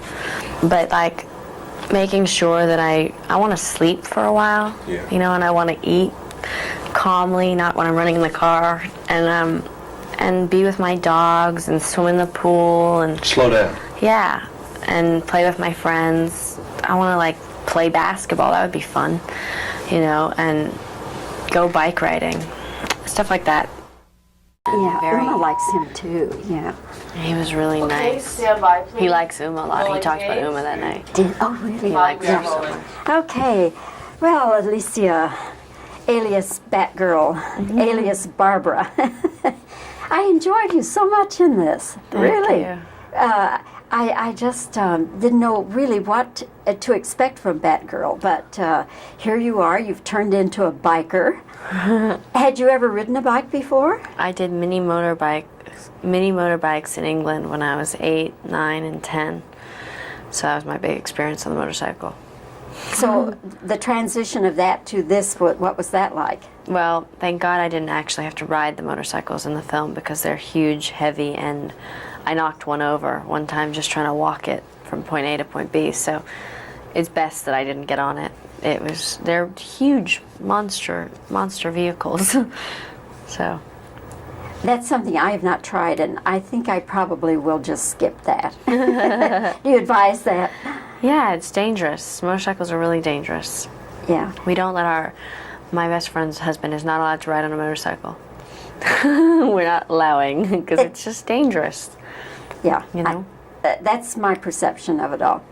You and Uma have a scene in this. She's Poison Ivy, you're Batgirl. You have a scene where the two of you really go at it. You have a fight. Tell me about how Joel set that up and what all you had to do. It was a choreographed fight, and we did it, and it was fun. There was two stunt girls on her side and 2 stunt girls on my side. One that did the gymnastics stuff, and one that did... Oh no, mine just was a gymnastics girl. Hers was one girl who does the vines stuff, and then somebody else. I'm confused, but whatever the case is, it took about a day to shoot that. People don't realize something that goes by rather quickly on camera when they're watching the movie can just take many, many hours. Yeah. What was difficult for you in this movie? Anything? The suit. Really uncomfortable. Terribly uncomfortable. Just tight and... It's heavy. It's like 40 pounds more weight than you already have. My head's so heavy all the time. It's like... Then on top of it, I had a cape, and on top, you know, it's just hard to stand up. And you're a petite person, so that had to be difficult. Well, yeah, and they add so much to you. Like there's huge muscles it's just latex, but it's heavy. The cape's the heaviest part, I think. The cape's definitely really heavy. And you wonder why it is, because couldn't it be made of something lighter weight? Not to look this good. Probably not. I mean, for them to look as good as they do, or have the style and the effect that they want. You know, they're pretty amazing, the suits. How many pieces did your suit come in? 1. Oh. It's all 1. I mean, I had the boots and I had, like, the gloves are separate, but it's 1 piece. Now, if they wanted you to do another Batman, would you be interested? I'd be interested, absolutely. Even if you had to wear the suit again? That's the part I have to think about when the time comes. Negotiate the salary up for how many hours you have to wear the suit, huh? Or maybe it should just be Barbara through the whole thing. I don't know. That wouldn't be as much fun, though, would it? No, and no. Who knows? What was, to you, the most awesome thing about being in this movie? Most awesome thing? Well, would it be the sets or the other characters or what? I kind of like what the movie says. You know, for a big Hollywood film, it says a pretty nice thing. It says that, you know, family is what you make it. It's not what you're born into. If you don't have the best parents or the best brothers and sisters, you can find them elsewhere. You know, there are people out there that you will connect with and that you will be able to be with and have them be with you and be happy and be supported and be respected and be loved and have honesty and all these great things that are out there in the world that make a person really happy and that make people really successful. You can have that but it doesn't have to be blood necessarily, because, you know, and you're not doomed if you don't have it in your blood, you know, from other blood family. You can have it. These guys are all orphans and they make a family together. That's a good note to end on. Alicia, good to see you again. Thank you. Congratulations. I thoroughly enjoyed your Batgirl. Thank you. Thank you. Great. Thank you so much.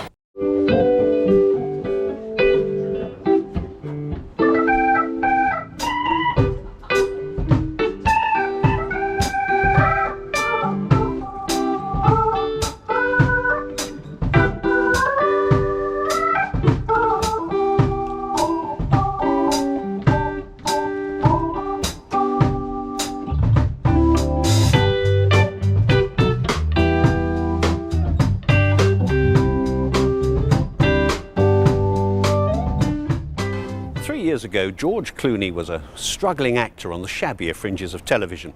Not even a household name in his own household. But just look at him today. This year, he'll be seen as the new Batman in Batman and Robin, as Michelle Pfeiffer's co-star in the romantic comedy One Fine Day, as Nicole Kidman's partner in the action thriller The Peacemaker, and of course, as the sexy Dr. Doug Ross in that hugely successful TV series, ER. So what happened? Where on earth did he come from? Well, the answer is to be found here at Warner Brothers Studio in Burbank, where Clooney made Batman and where he's still making ER. So, tell you what, let's go and talk to him. George, with your background, your father Nick was is a TV host. Auntie is Rosemary Clooney, who was married to Jose Ferrer. I mean, show business must have been inevitable for you. You mean that we're unemployable in anything else? Yes. Well, that too, yes. Part of it is true. I think I was always going to go into some form of this business. I thought I was going to be in broadcasting. I thought I'd be a television journalist of some sort or something but I wasn't really smart enough, and my father was really good at it, and I didn't, I couldn't really compete with him, so I figured I'd do something that would take very little intelligence. And I found it. I'm quite proud. That's what they always say about actors, isn't it? Yes, we're proud of that. But you started off, aged about 20 in your cousin's film, Miguel Ferrer. Yes, yes. And They're Off, which wasn't, because it never opened. We called it The Story of a Gelding. Yeah, and They're Off. It was a horse race movie that never came out. The investors went to jail for embezzling the money. Oh, yeah. That's a bad start. That's one of my better films, too. I've had a pretty auspicious film career.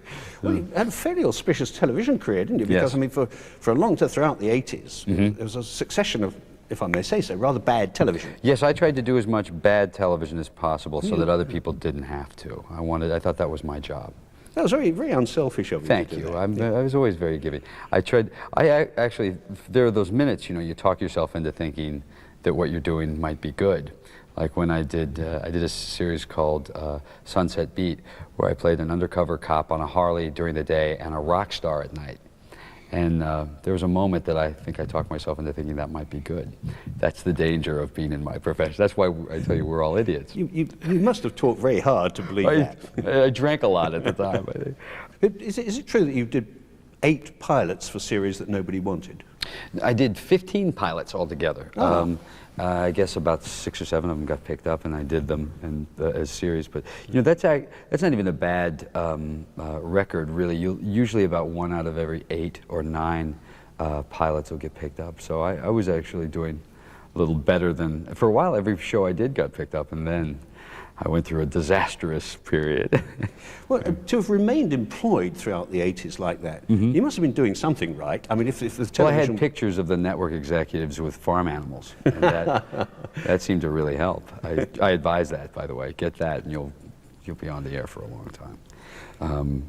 Ugly farm animals, because if they're good, it can't be a good looking. Yeah, the pretty ones are gone. Exactly. Yes. All the studio executives have those. But then you were in a film called The Return of the Killer Tomatoes. Yes, well, I figured that I shouldn't just corner the market on bad television. You did some bad films. I should do bad films as well. Yeah. But I mean, in that film, you delivered the deathless line, "That's the bravest thing I've ever seen a vegetable do." Now, when you got to that line in the script, did you not pause and think, is this really serious work for a grown man? Well, I think I was drinking again at that period. I have to think, did I was really proud of that line. Well, it's memorable. Oh, sure. Well, when you think about the kind of, I had just come off of a series called Baby Talk, where the baby talks, and I'd gone to The Return of the Killer Tomatoes, where the tomatoes talk. So I was working my way slowly down the scale to just amoebas or something. Return of the Killer Tomatoes. All right, let's find a way to get out of here, huh? Okay. What's that noise? Mice? Big mouse. Oh no, it's horrible creatures! It's giant zucchini and man-eating artichokes! Shut up! I'll handle this, all right? Yo, zucchini!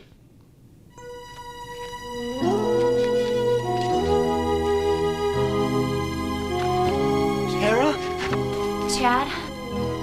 Tara, I thought you never wanted to see me again. I thought you were ketchup.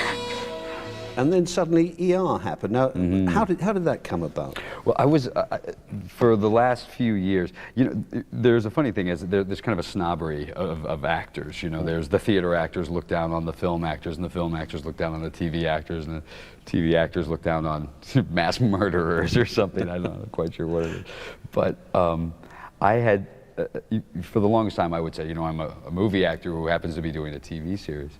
And after a while, I started to realize I was a television actor. That's what I did. I was very proud to be in television, and because that's where I made my living, and that's where work was very good for me.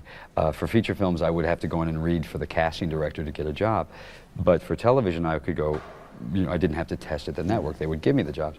So I decided if I'm going to do television and commit to it, then I should try and do better television. That was my theory. Idea, yeah. And so I thought, and then eventually maybe that'll give me a chance at films. I started doing better and better projects, and here at Warner Brothers, and the man who was the president of Warner Brothers at the time went to bat for me on this project, and I went into John Wells and to Michael Crichton and to Steven Spielberg, and I said, this is my job.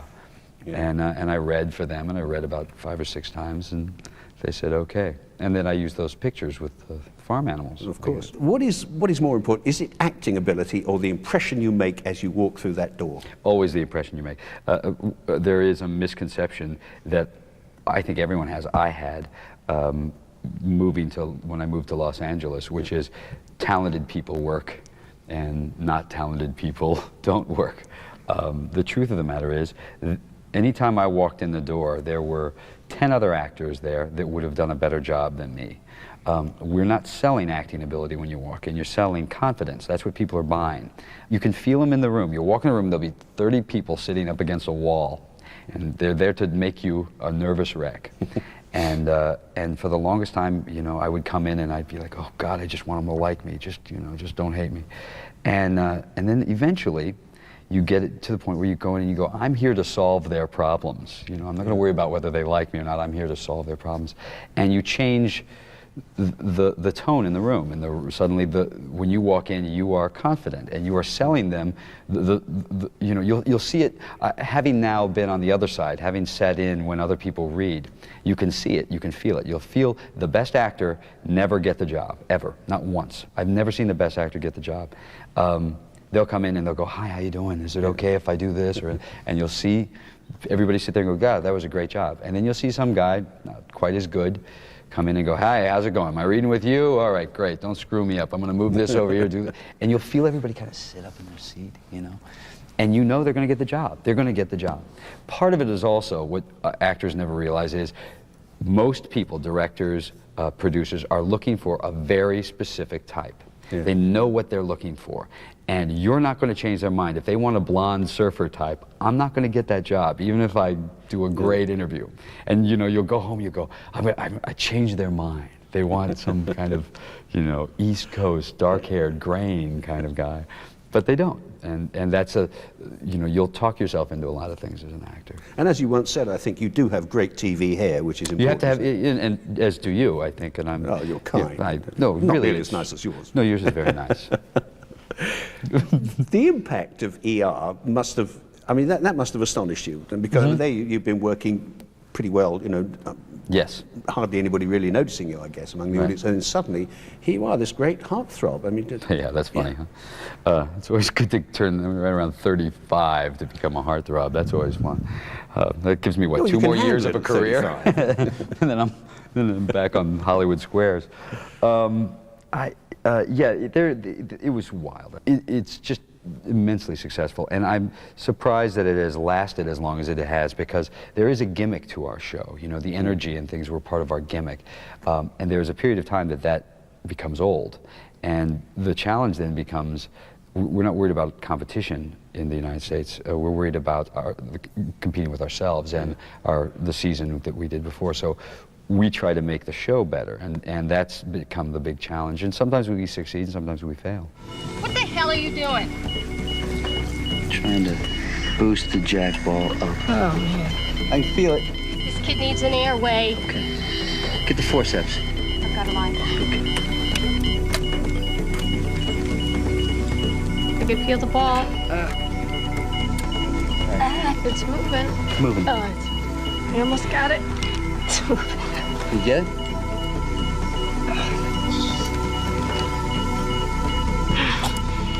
I got it. All right, good. All right. These residents on their way down. Is he breathing? IV at TKO. Yep, he's breathing. What on earth made you think to do that? What surprised me is that, after that big impact, the first movie you chose to star in was From Dusk Till Dawn. It's a bizarre film. Yeah, well, my intention was to do a good part in a good film. This movie came around, and it was an opportunity to work with Quentin Tarantino, who had just won the Oscar for writing the last thing that he'd written. Robert Rodriguez, who I think is an innovative filmmaker, Harvey Keitel, Juliette Lewis, Miramax. It was a great opportunity for me. It was also a great part, and it was exactly the opposite of what I do on the show. And the truth was, I didn't have to carry the movie. Harvey was the lead, even though I had a, kind of the main focus was my character. But Quentin and the things that surround Quentin when he does those, that all became the aura of the film, and I got to be part of it, a big part of it, but I didn't have to carry it. So I was protected in a lot of ways.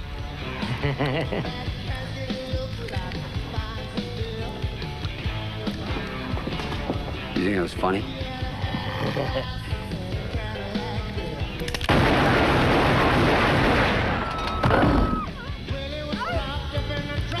Sit down! It's a hell of a leap from there to One Fine Day, isn't it? And I gather that virtually the first thing you had to do on One Fine Day was to start necking with Michelle Pfeiffer. Day one. Day one. That's too bad. At that point, you must have thought there are worse ways of making a living. I thought I couldn't believe that they were going to pay me. Yeah, the idea I think it was first day we had to do the last scene in the movie where I finally get to kiss her, and it's a little intimidating anyway. It's intimidating to work with Michelle. Michelle, again, that was a movie where I liked the script a lot, and I thought it's a really sweet film. It's an old style romantic comedy, but what I loved about it, the opportunity was, for me, I got to work opposite Michelle Pfeiffer, and that took my career and put it in a little bit better place. And my only concern was not screwing up that, because it's intimidating, so you just want to, I wanted to kind of quietly ease into that one, and that was, again, that was a good move for me because it was Michelle's movie. Yeah. I still hadn't had to carry one. But you didn't really know her, but you had dated her sister, had you? Yeah, I dated Dee Dee. So I mean, snogging with Pfeiffers wasn't entirely sure, new territory. I'd known the Snogs. I'd know the Snogs. Is that right? Yes, I'd known the Pfeiffers for quite some time. And thanks for bringing that up. Oh, that's all right. Sure, my pleasure. It's okay. Hello. Hi, it's me. Me who? You have kids? What kids? You didn't pick up the kids? Oh, you mean those kids? Look, I was just calling. Just wanted to call and check up on me because you don't really trust me. Sammy, no, put the gun down. And you only asked me to watch Sammy out of sheer desperation. And part of you would feel safer with him at the 9th Street Drop-In Center with LSD. Isn't that true? No, that is not true. I only wanted to warn you that Sammy can get into trouble faster than you can make most women smile. Are you flirting with me? Would you please just really pay attention to him? I won't let him out of my sight. Sammy! Hey, guns aren't toys.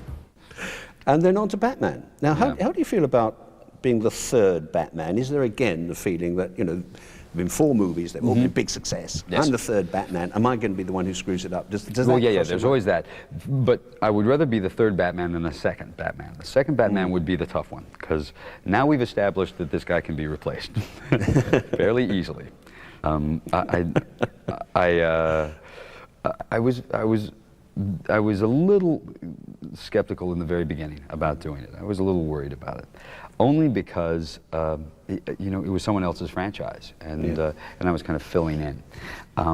So it seemed a little dangerous. But Arnold was involved already. Schwarzenegger was involved. Joel, I really like Joel Schumacher, the director, and he really makes a great kind of fun visual film. And I talked with Warner Brothers, and they really kind of said, look, here's what we want to do. We want to work with you. You know, we've had Kevin Costner and Mel Gibson and Clint Eastwood under contract here. And we'd like to invest in you for the next few years and say, let's see if you can make it here at this studio, and see if if you can make it in feature films. And it's not a bad way to come out in Batman, because you certainly know that a lot of people will see it. Why are all the gorgeous ones homicidal maniacs? Is it me? What about that bat suit? It's miserable. I'm wearing it now underneath here. Yeah, I guess. Sure, you could tell. And I'm also told that Michelle Pfeiffer, who had played Catwoman, advised you to have a trapdoor built in. Yes, she did give me a little advice about the trapdoor, but I put it in the wrong place because I put it where she told me to put it. So it still took you hours to go to the loop. Exactly, it was horrible. It was tremendously uncomfortable. I had a zipper on the side. That didn't mean no good. Unless you're bragging. Exactly. Well, unless I don't want to brag. No, it is the most uncomfortable thing in the world. But you know, you spend 6 months in it, and at the end of that, you get to be Batman. It's kind of a good trade-off, really. It's not such a bad deal. It's fun. It's embarrassing in a way to be a 35-year-old guy in a rubber suit. There are moments that you go, oh, what have I done? But but it's so much fun. It's fun to do.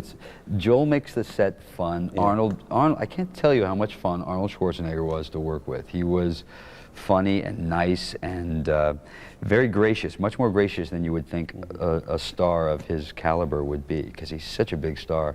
And sometimes there are competitive things in the air, and that was never that way with Arnold. He was nothing but gracious and nice and helpful to me. So I was very lucky. You sound as if you're still a little overawed by movie stars. I still am. Yeah. I just met Clint Eastwood. He's on the lot here and walks around all the time.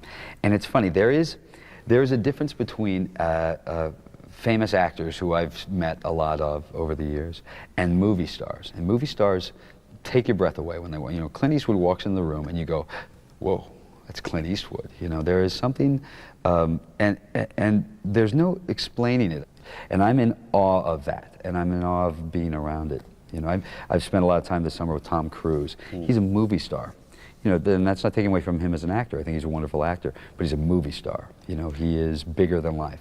Is that what you aspire to be? I mean, does it happen to you yet when you walk into a room? Do people go, ah, it's George Clooney? Yeah, my father did that once. He did? Yeah, it was, thank Get God. out, he said. He got the name right. That was the thing I was so surprised about. Come on, some of that must happen. I mean, oh, that happens. But there's a difference between women faint at the mention of your name all over the place. That'll change too. There is a difference between being a television star and being a movie star. Sure. I am now a television star. I'm famous for being on television. When you're a movie star, you are 80 feet high and you're bigger than life. And when someone meets you, they're kind of stunned by you and they don't know what to say. Now, when you're a television star, you're in those people's homes every day, and they can make you talk or not talk, and you're smaller than they are, and they feel as if they watch you in their house coats, and they feel as if they know you personally. And so when they run into you, they're like, hey, George, how you doing? And they're pissed off that you don't remember them, and you're like, hey, how's it going, Joe?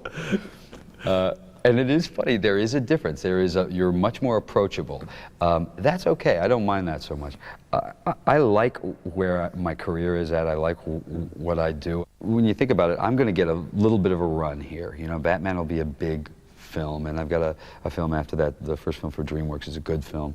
So that's The Peacemaker. It's Peacemaker. With Nicole Kidman, yeah. I'm gonna get a little run, I'm gonna get a chance at a film career. And as time goes on, you know, you don't get to be in the public eye that much. People get sick of you. I get sick of me, and I like me. I'm one of my bigger fans, you know, and I'm sick of me. So there's a period of time that you get, and then that's about it. And then you can have a couple of resurgence in your career, but for the most part, you really get a very kind of limited window. So my goal is to try and do as much work and try to do better work as you go. And for me to get better too. You know, I have a lot to learn. Did you at any point, you know, when all the good things started happening, because it's all happened in the last 3 years, basically. Yes. Was there at any point there when you thought, hey, why me? I mean, why didn't all this happen to some other fellow? No, I always thought it should happen to me. It's funny, Steven Spielberg said precisely the same thing when I asked him the same question. Yeah. No, it's true.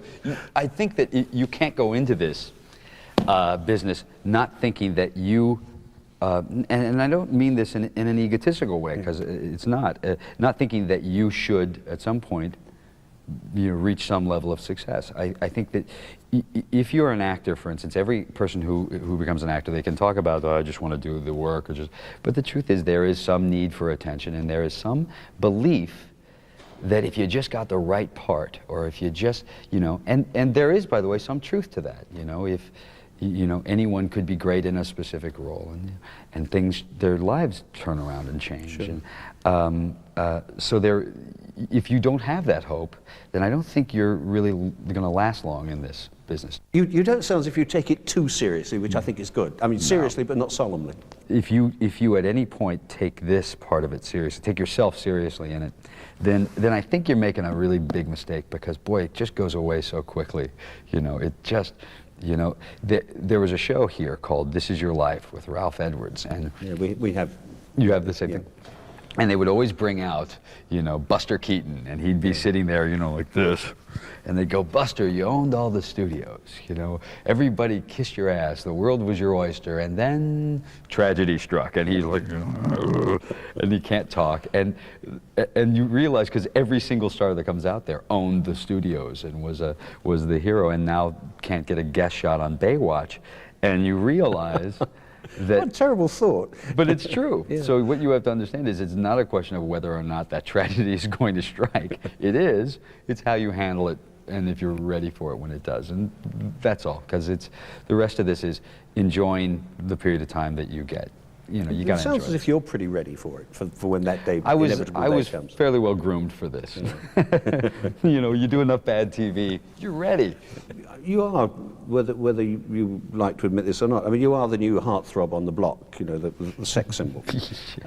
Do people get the wrong idea of you from that and from the character you play in ER? I mean, are you a great womanizer, as you appear to be on? Well, actually, I was a little attracted to you right now. And I'm just saying that, and I don't mean that sexually. I just mean... I'm shucks.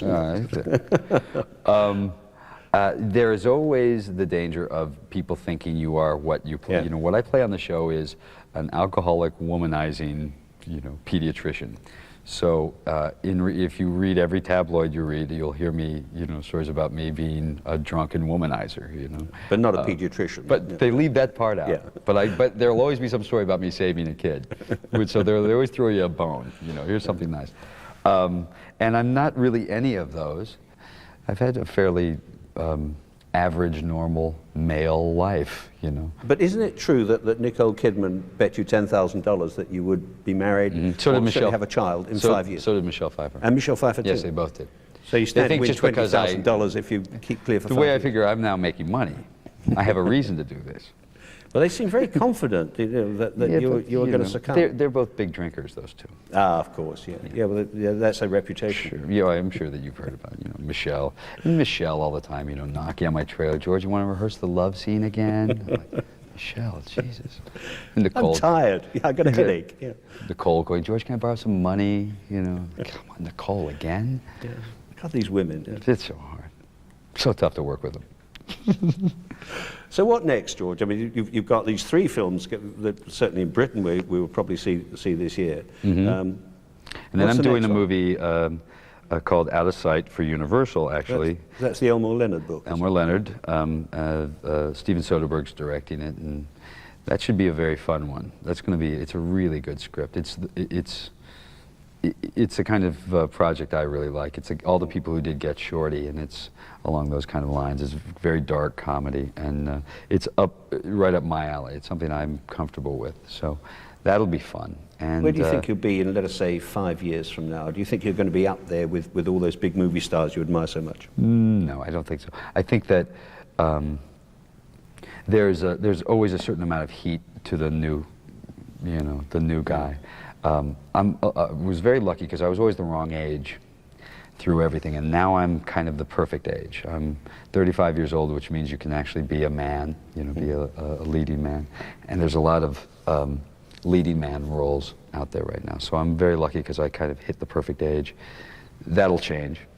And they'll be doing 17-year-olds, and it'll all be, you know, some child doing it, and I'll be out and hating him, trying to kill him. But so I don't know. In 5 years, I'll be doing dinner theater again. You know, it's cyclical. You know, in 5 years, the one place I will be is financially in a better position, and other than that, I don't know. That's not a bad position to be in, either, is it? No, it'd be nice to. It's nice to be in the position where you go, okay, now I now don't have to work. Yeah, and that's what you're aiming. Well, you must be nearly there. I am there, and that's a great place to be. At 35, that's not bad. Yeah, that's very lucky, and that doesn't happen to many people. So I don't complain. You know, those tiny things that kind of irk you, the paparazzis or the, you know, loss of privacy or things like that. No one wants to hear you complain.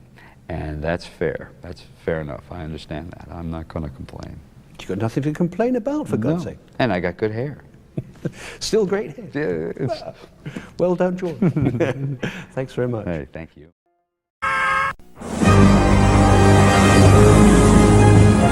Mr. Freeze is on the loose! Signal Batman! Someone cut the power! What do we do? I'll handle it. Flashlight. Batman and Robin, the movie, is now invading your favorite Kellogg's Pop-Tarts with Batman and Robin, Batgirl, and Mr. Freeze Sprinkles, straight from Gotham City to your toaster. What killed the dinosaurs? The Ice Age! Batman and Robin was released on June 20th, 1997 in the United States and Canada, grossing over $42 million in its opening weekend. That made it the third highest opening weekend gross of 1997, behind Men in Black and The Lost World Jurassic Park.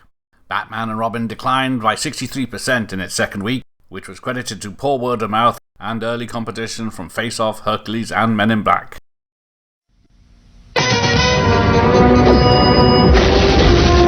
George Clooney takes over as Batman, and Robin, played by Chris O'Donnell, joins him in combating Arnold Schwarzenegger as Mr. Freeze in Batman and Robin, one of 5 new summer movies we'll be reviewing this week on Siskel and Ebert. I'm Roger Ebert of the Chicago Sun-Times. And I'm Gene Siskel of the Chicago Tribune, and boy, was I shocked by the new Batman movie. It's so overproduced. Every scene is so action-filled that the movie does all of the thinking and emoting for us, and you just sit there looking at dazzling effects, yes, but you still feel bored. Add to that an unending parade of leering, double entendre jokes centered on the male anatomy, and you have an extravagant, often tasteless bore.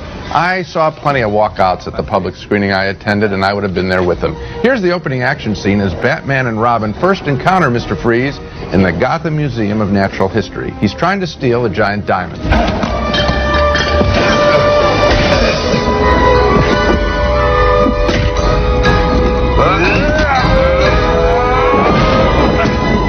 You are not sending me to the cooler.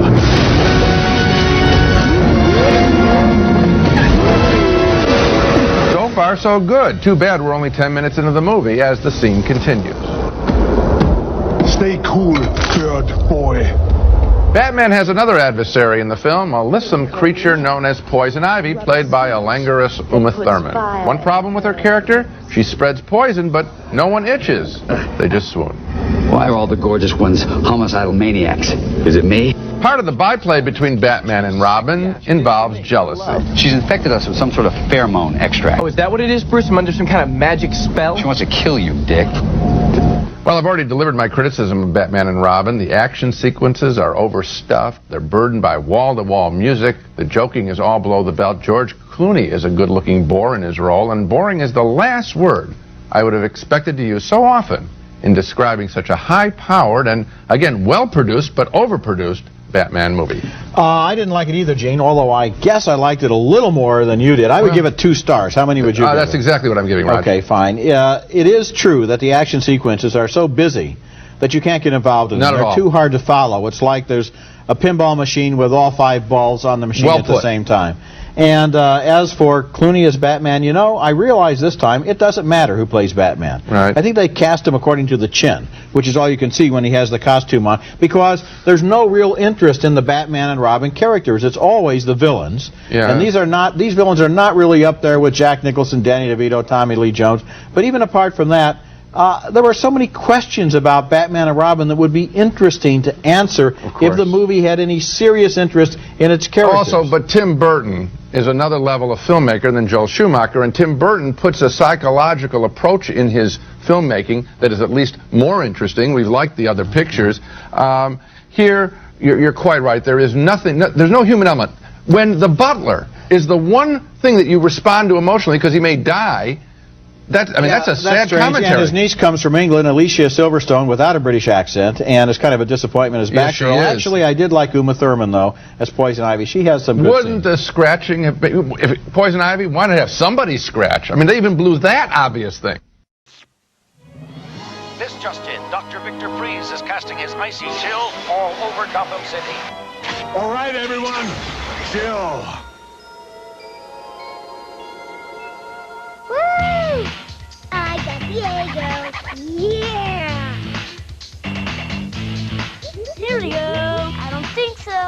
Eggo waffles, part of a good breakfast, too tempting for words. Only Batman and Robin could melt this freeze. Take your time, guys.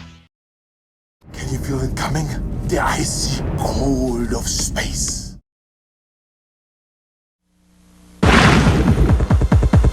Batman has faced, an enormous amount of villains. And of course, I come along now and I'm one of them. I make the situation very chilling, very quickly. The Iceman cometh. It's pretty fun, and the people I get to work with are, such high caliber. I'm really lucky. I'm lucky to be here, so it's fun for me. Hi, Freeze. I'm Batman. He's got a new bike, which is a pretty serious piece of equipment. Just all sorts of Robin gadgets. That belt contains more things than you could ever imagine. I want a car. Chicks dig the car. This is why Superman works alone.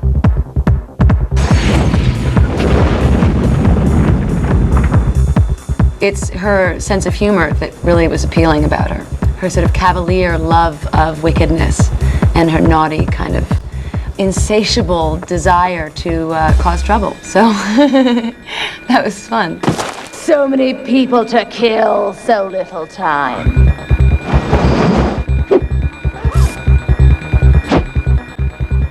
Little boys always get to see their heroes, but I don't think little girls have that. And Batgirl's not a woman, and she's not like a baby. She's in between, and that's kind of perfect.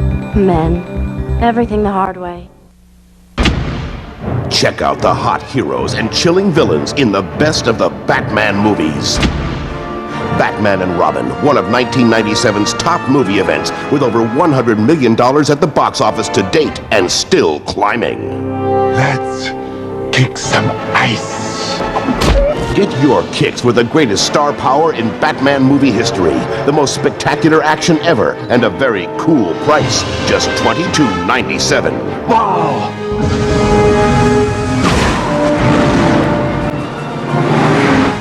A world at risk. Batman will watch his beloved Gotham perish. Just what I had in mind. Everything dead on Earth except us. Yes. Girl of my dreams. Come, join me. Forget the geriatric bat. A partnership. Robin, no! In crisis. You were reckless, and you almost got killed by Freeze tonight. All you could think about was Poison Ivy. How are we supposed to work together if you won't trust me? She wants to kill you, Dick. You must learn to trust him, for that is the nature of family. A legacy in danger. But I shan't be here forever. Alfred's not sick. He's dying. Can't believe it. When Venom meets vengeance. Justice cannot fight alone. Suit me up, Uncle Alfred. Batman and Robin is consistently dazzling. The special effects are astonishing and Oscar caliber.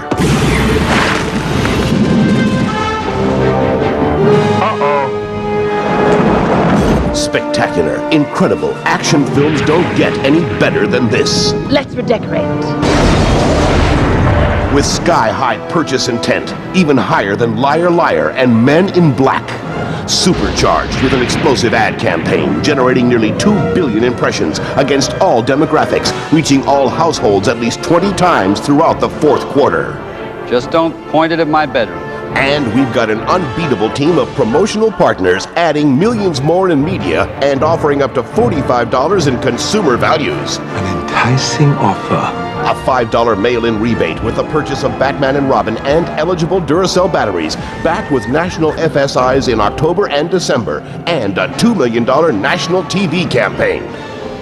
A $2 instant savings coupon for Bathammer inside each Batman and Robin video, backed with $2 million in national media. And a $5 mail-in rebate and free action figure offer with the purchase of Batman and Robin and eligible Fuji products, backed by a huge in-store campaign on Fuji displays. Never leave the cave without it. Plus other exciting Batman and Robin impact offers. Ah, yes! A $5 mail-in rebate coupon for the Batman and Robin platinum-selling Top 10 soundtrack CD. A free Batwatch mail-in offer from Act 2 Popcorn, a $10 retail value with the purchase of the 12-pack Bat Bowl. Instant savings coupons for Warner Home Video titles, $2 off Wild America, Space Jam, Shiloh, Cats Don't Dance, and 4 other great Warner Brothers family entertainment hits, and $3 off Michael, Mars Attacks, and My Fellow Americans. That's my exit cue. Don't leave until you've seen the other great traffic-building tie-ins. A $1 instant savings coupon on Batman and Robin in national FSI. And savings of up to $10 featured on 25 million General Mills hamburger helper packages. A $2 Catalina coupon on Batman and Robin when the consumer buys select grocery products. A free Batman and Robin poster offer when consumers buy the video and 3 2-liter bottles of either Hawaiian Punch or Sunny Delight. And a sweepstakes drawing for an Apple computer as seen in Batman and Robin is featured on the World Wide Web. Do try and bring this one back in one piece, sir. And don't forget our marvelous multi-character merchandisers. From the 24-unit size to the mind-blowing 200-unit extravaganza, plus pulse-pounding POP to catch everyone's attention. It's a jungle in here. Batman and Robin, the year's biggest action movie homecoming, comes home to video this fall for just $22.97. I'm asking you, friend, partner, brother, will you help me? Arnold Schwarzenegger, George Clooney, Chris O'Donnell, Uma Thurman, Alicia Silverstone. A Joel Schumacher film. Strength now. Partners? Partners. Courage, always. Partners. Sell through superstars forever. Batman and Robin, this October from Warner Home Video.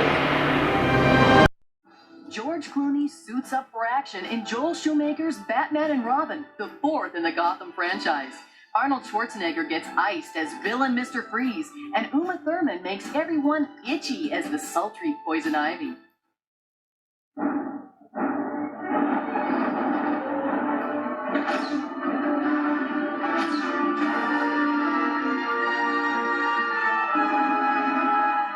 I want a car. Chicks dig the car. This is why Superman works alone.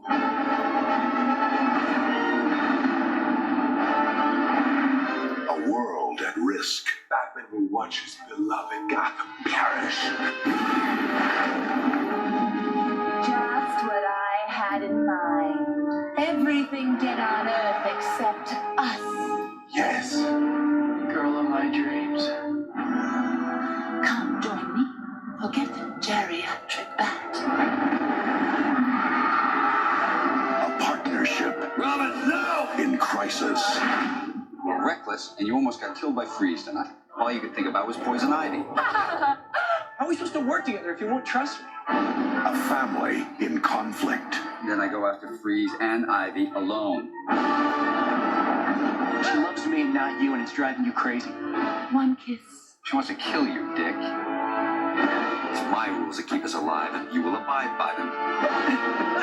You must learn to trust him, for that is the nature of family. A legacy in danger. But I shan't be here forever. Alfred's not sick. He's dying. Can't believe it. I spent my entire life trying to beat Baghdad. But I can't, can I? None of us can. When venom meets vengeance. Justice cannot fight alone. Suit me up, Uncle Alfred.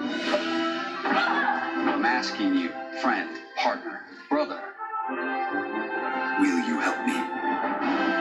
Arnold Schwarzenegger, George Clooney, Chris O'Donnell, Uma Thurman, Alicia Silverstone, a Joel Schumacher film. Strength now. Partners? Partners. Courage always. Partners. Family above all. Batman and Robin. Give the gift of Hollywood. Hollywood video gift certificates make great gifts. It's the gift they'll love to return. And now, get $5 free. Purchase $20 in gift certificates and get a $5 book of gift certificates for free. Batman and Robin was released in the US on VHS and DVD on October 21st, 1997, and was released on Laserdisc a week later on October 29th, 1997. It was released on UK VHS by Warner Home Video on the 24th of November, 1997. Now you can own Batman and Robin on video. My name is Freeze. Hi there. Don't get left out in the cold. The biggest adventure of the year, Batman and Robin, is now available on video.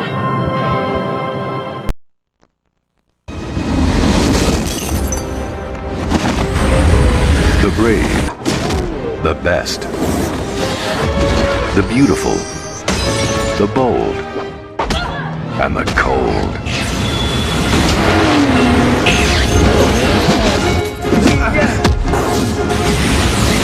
Winter has come at last. Can't believe it. Batman and Robin.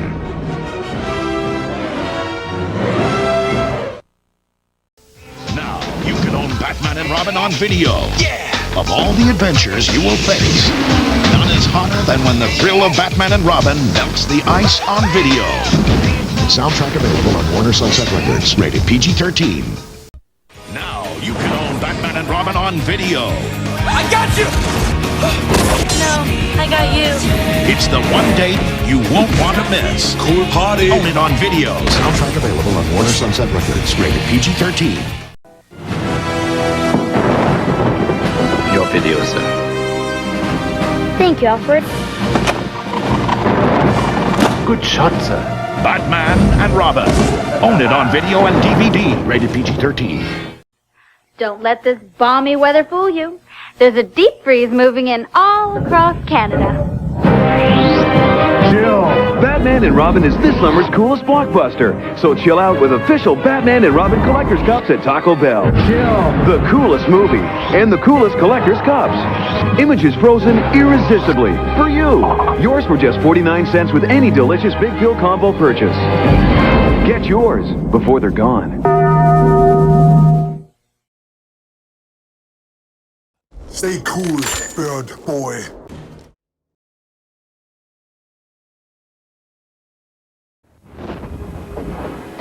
You might not have seen the film yet, but with the right accessories, your friends and loved ones will be none the wiser.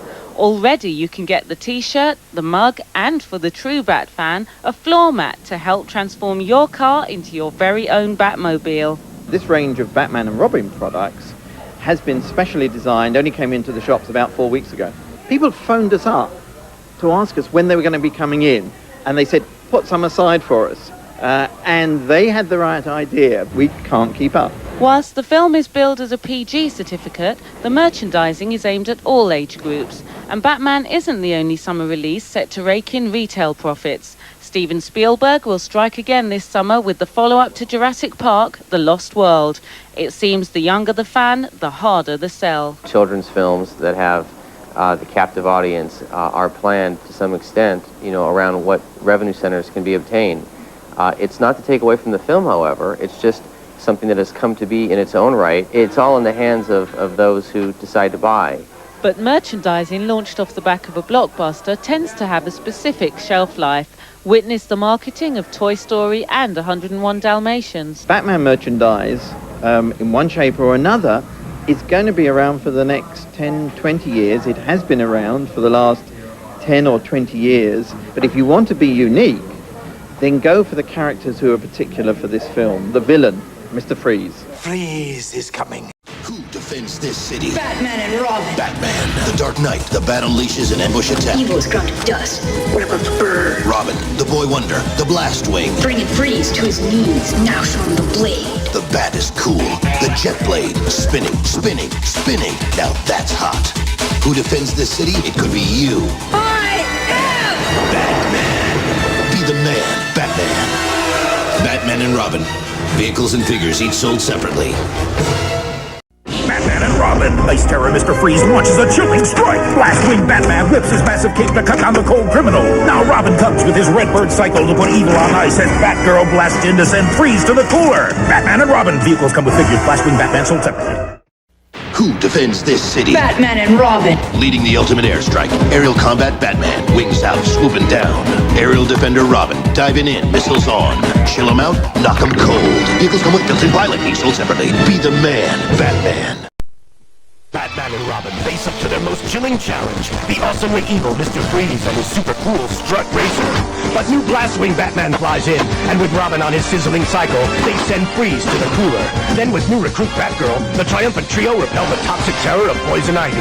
Batman, Robin, and Batgirl united against a new evil.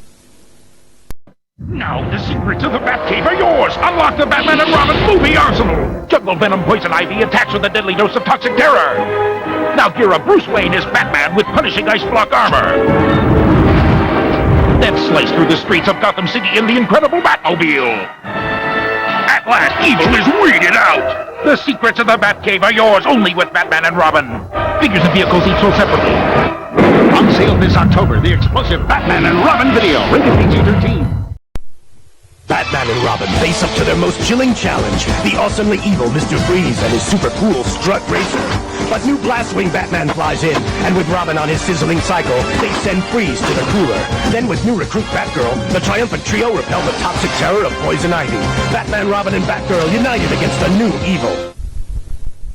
Now the secrets of the Batcave are yours! Unlock the Batman and Robin movie arsenal! Jungle Venom Poison Ivy attacks with a deadly dose of toxic terror! Now gear up Bruce Wayne as Batman with punishing ice block armor! As he joins Iceborne Robin with laser warp launcher! Then as Batman slice through the streets of Gotham City in the incredible Batmobile! Explode into action and launch a poison pummeling attack! At last, evil is weeded out! The secrets of the Batcave are yours only with Batman and Robin! Figures and vehicles each sold separately. Who defends this city? Batman and Robin. Batman, the Dark Knight. The Bat unleashes an ambush attack. Evil is ground to dust. We're about to burn. Robin, the Boy Wonder. The Blast Wing. Bringing Freeze to his knees. Now show him the blade. The Bat is cool.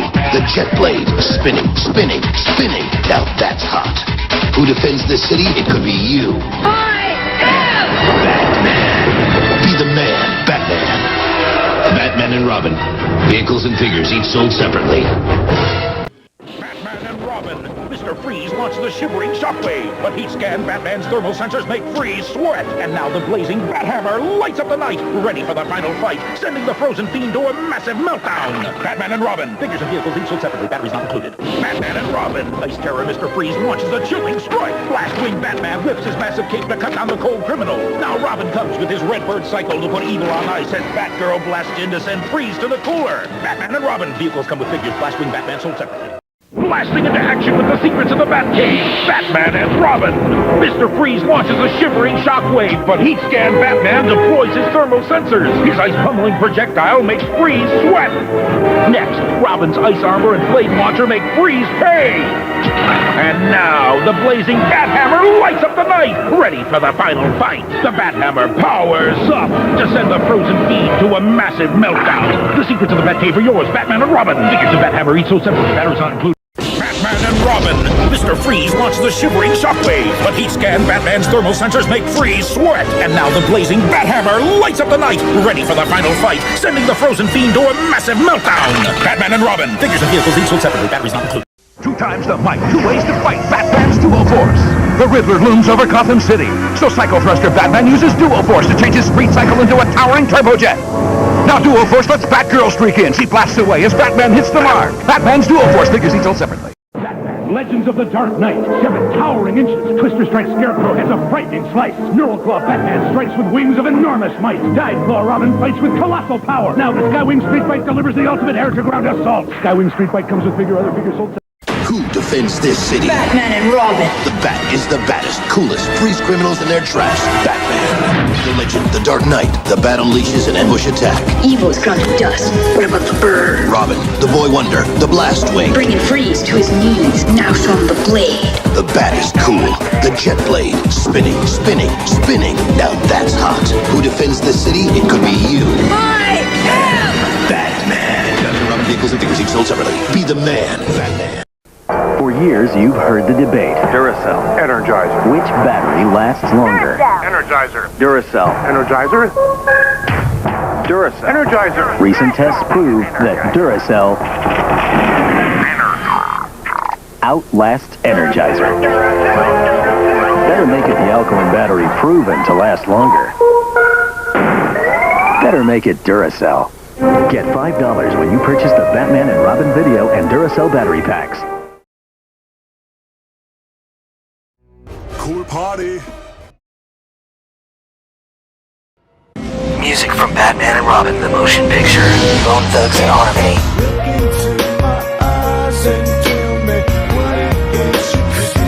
The Smashing Pumpkins.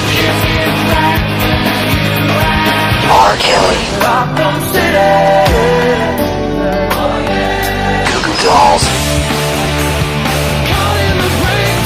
Malongo. Plus, R.E.M., Jewel, Underworld, Soul Coffin, and more. Music from Batman and Robin, the motion picture. All these hits on one CD. Elliot Goldenthal returned to score Batman and Robin after collaborating with Schumacher on Batman Forever.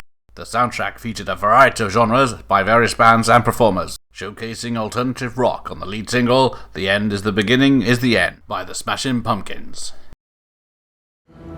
I shall repay them for sentencing me to a life without the warmth of human comfort. Batman and Robin is an action-adventure video game for the PlayStation, based on the 1997 film. It was developed by Probe Entertainment and published by Acclaim Entertainment.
Gotham into an icy graveyard. Put the freeze on Mr. Freeze when you get your hands on the ultimate crime-fighting machine. The new Batman and Robin joystick handheld game. With Batman at your fingertips, you've got total control. With kicks, punches, and throwing stars, you polarize Poison Ivy. Meltdown! Batarang Bane into ice isolation, and chill out. The deadly Mr. Freeze.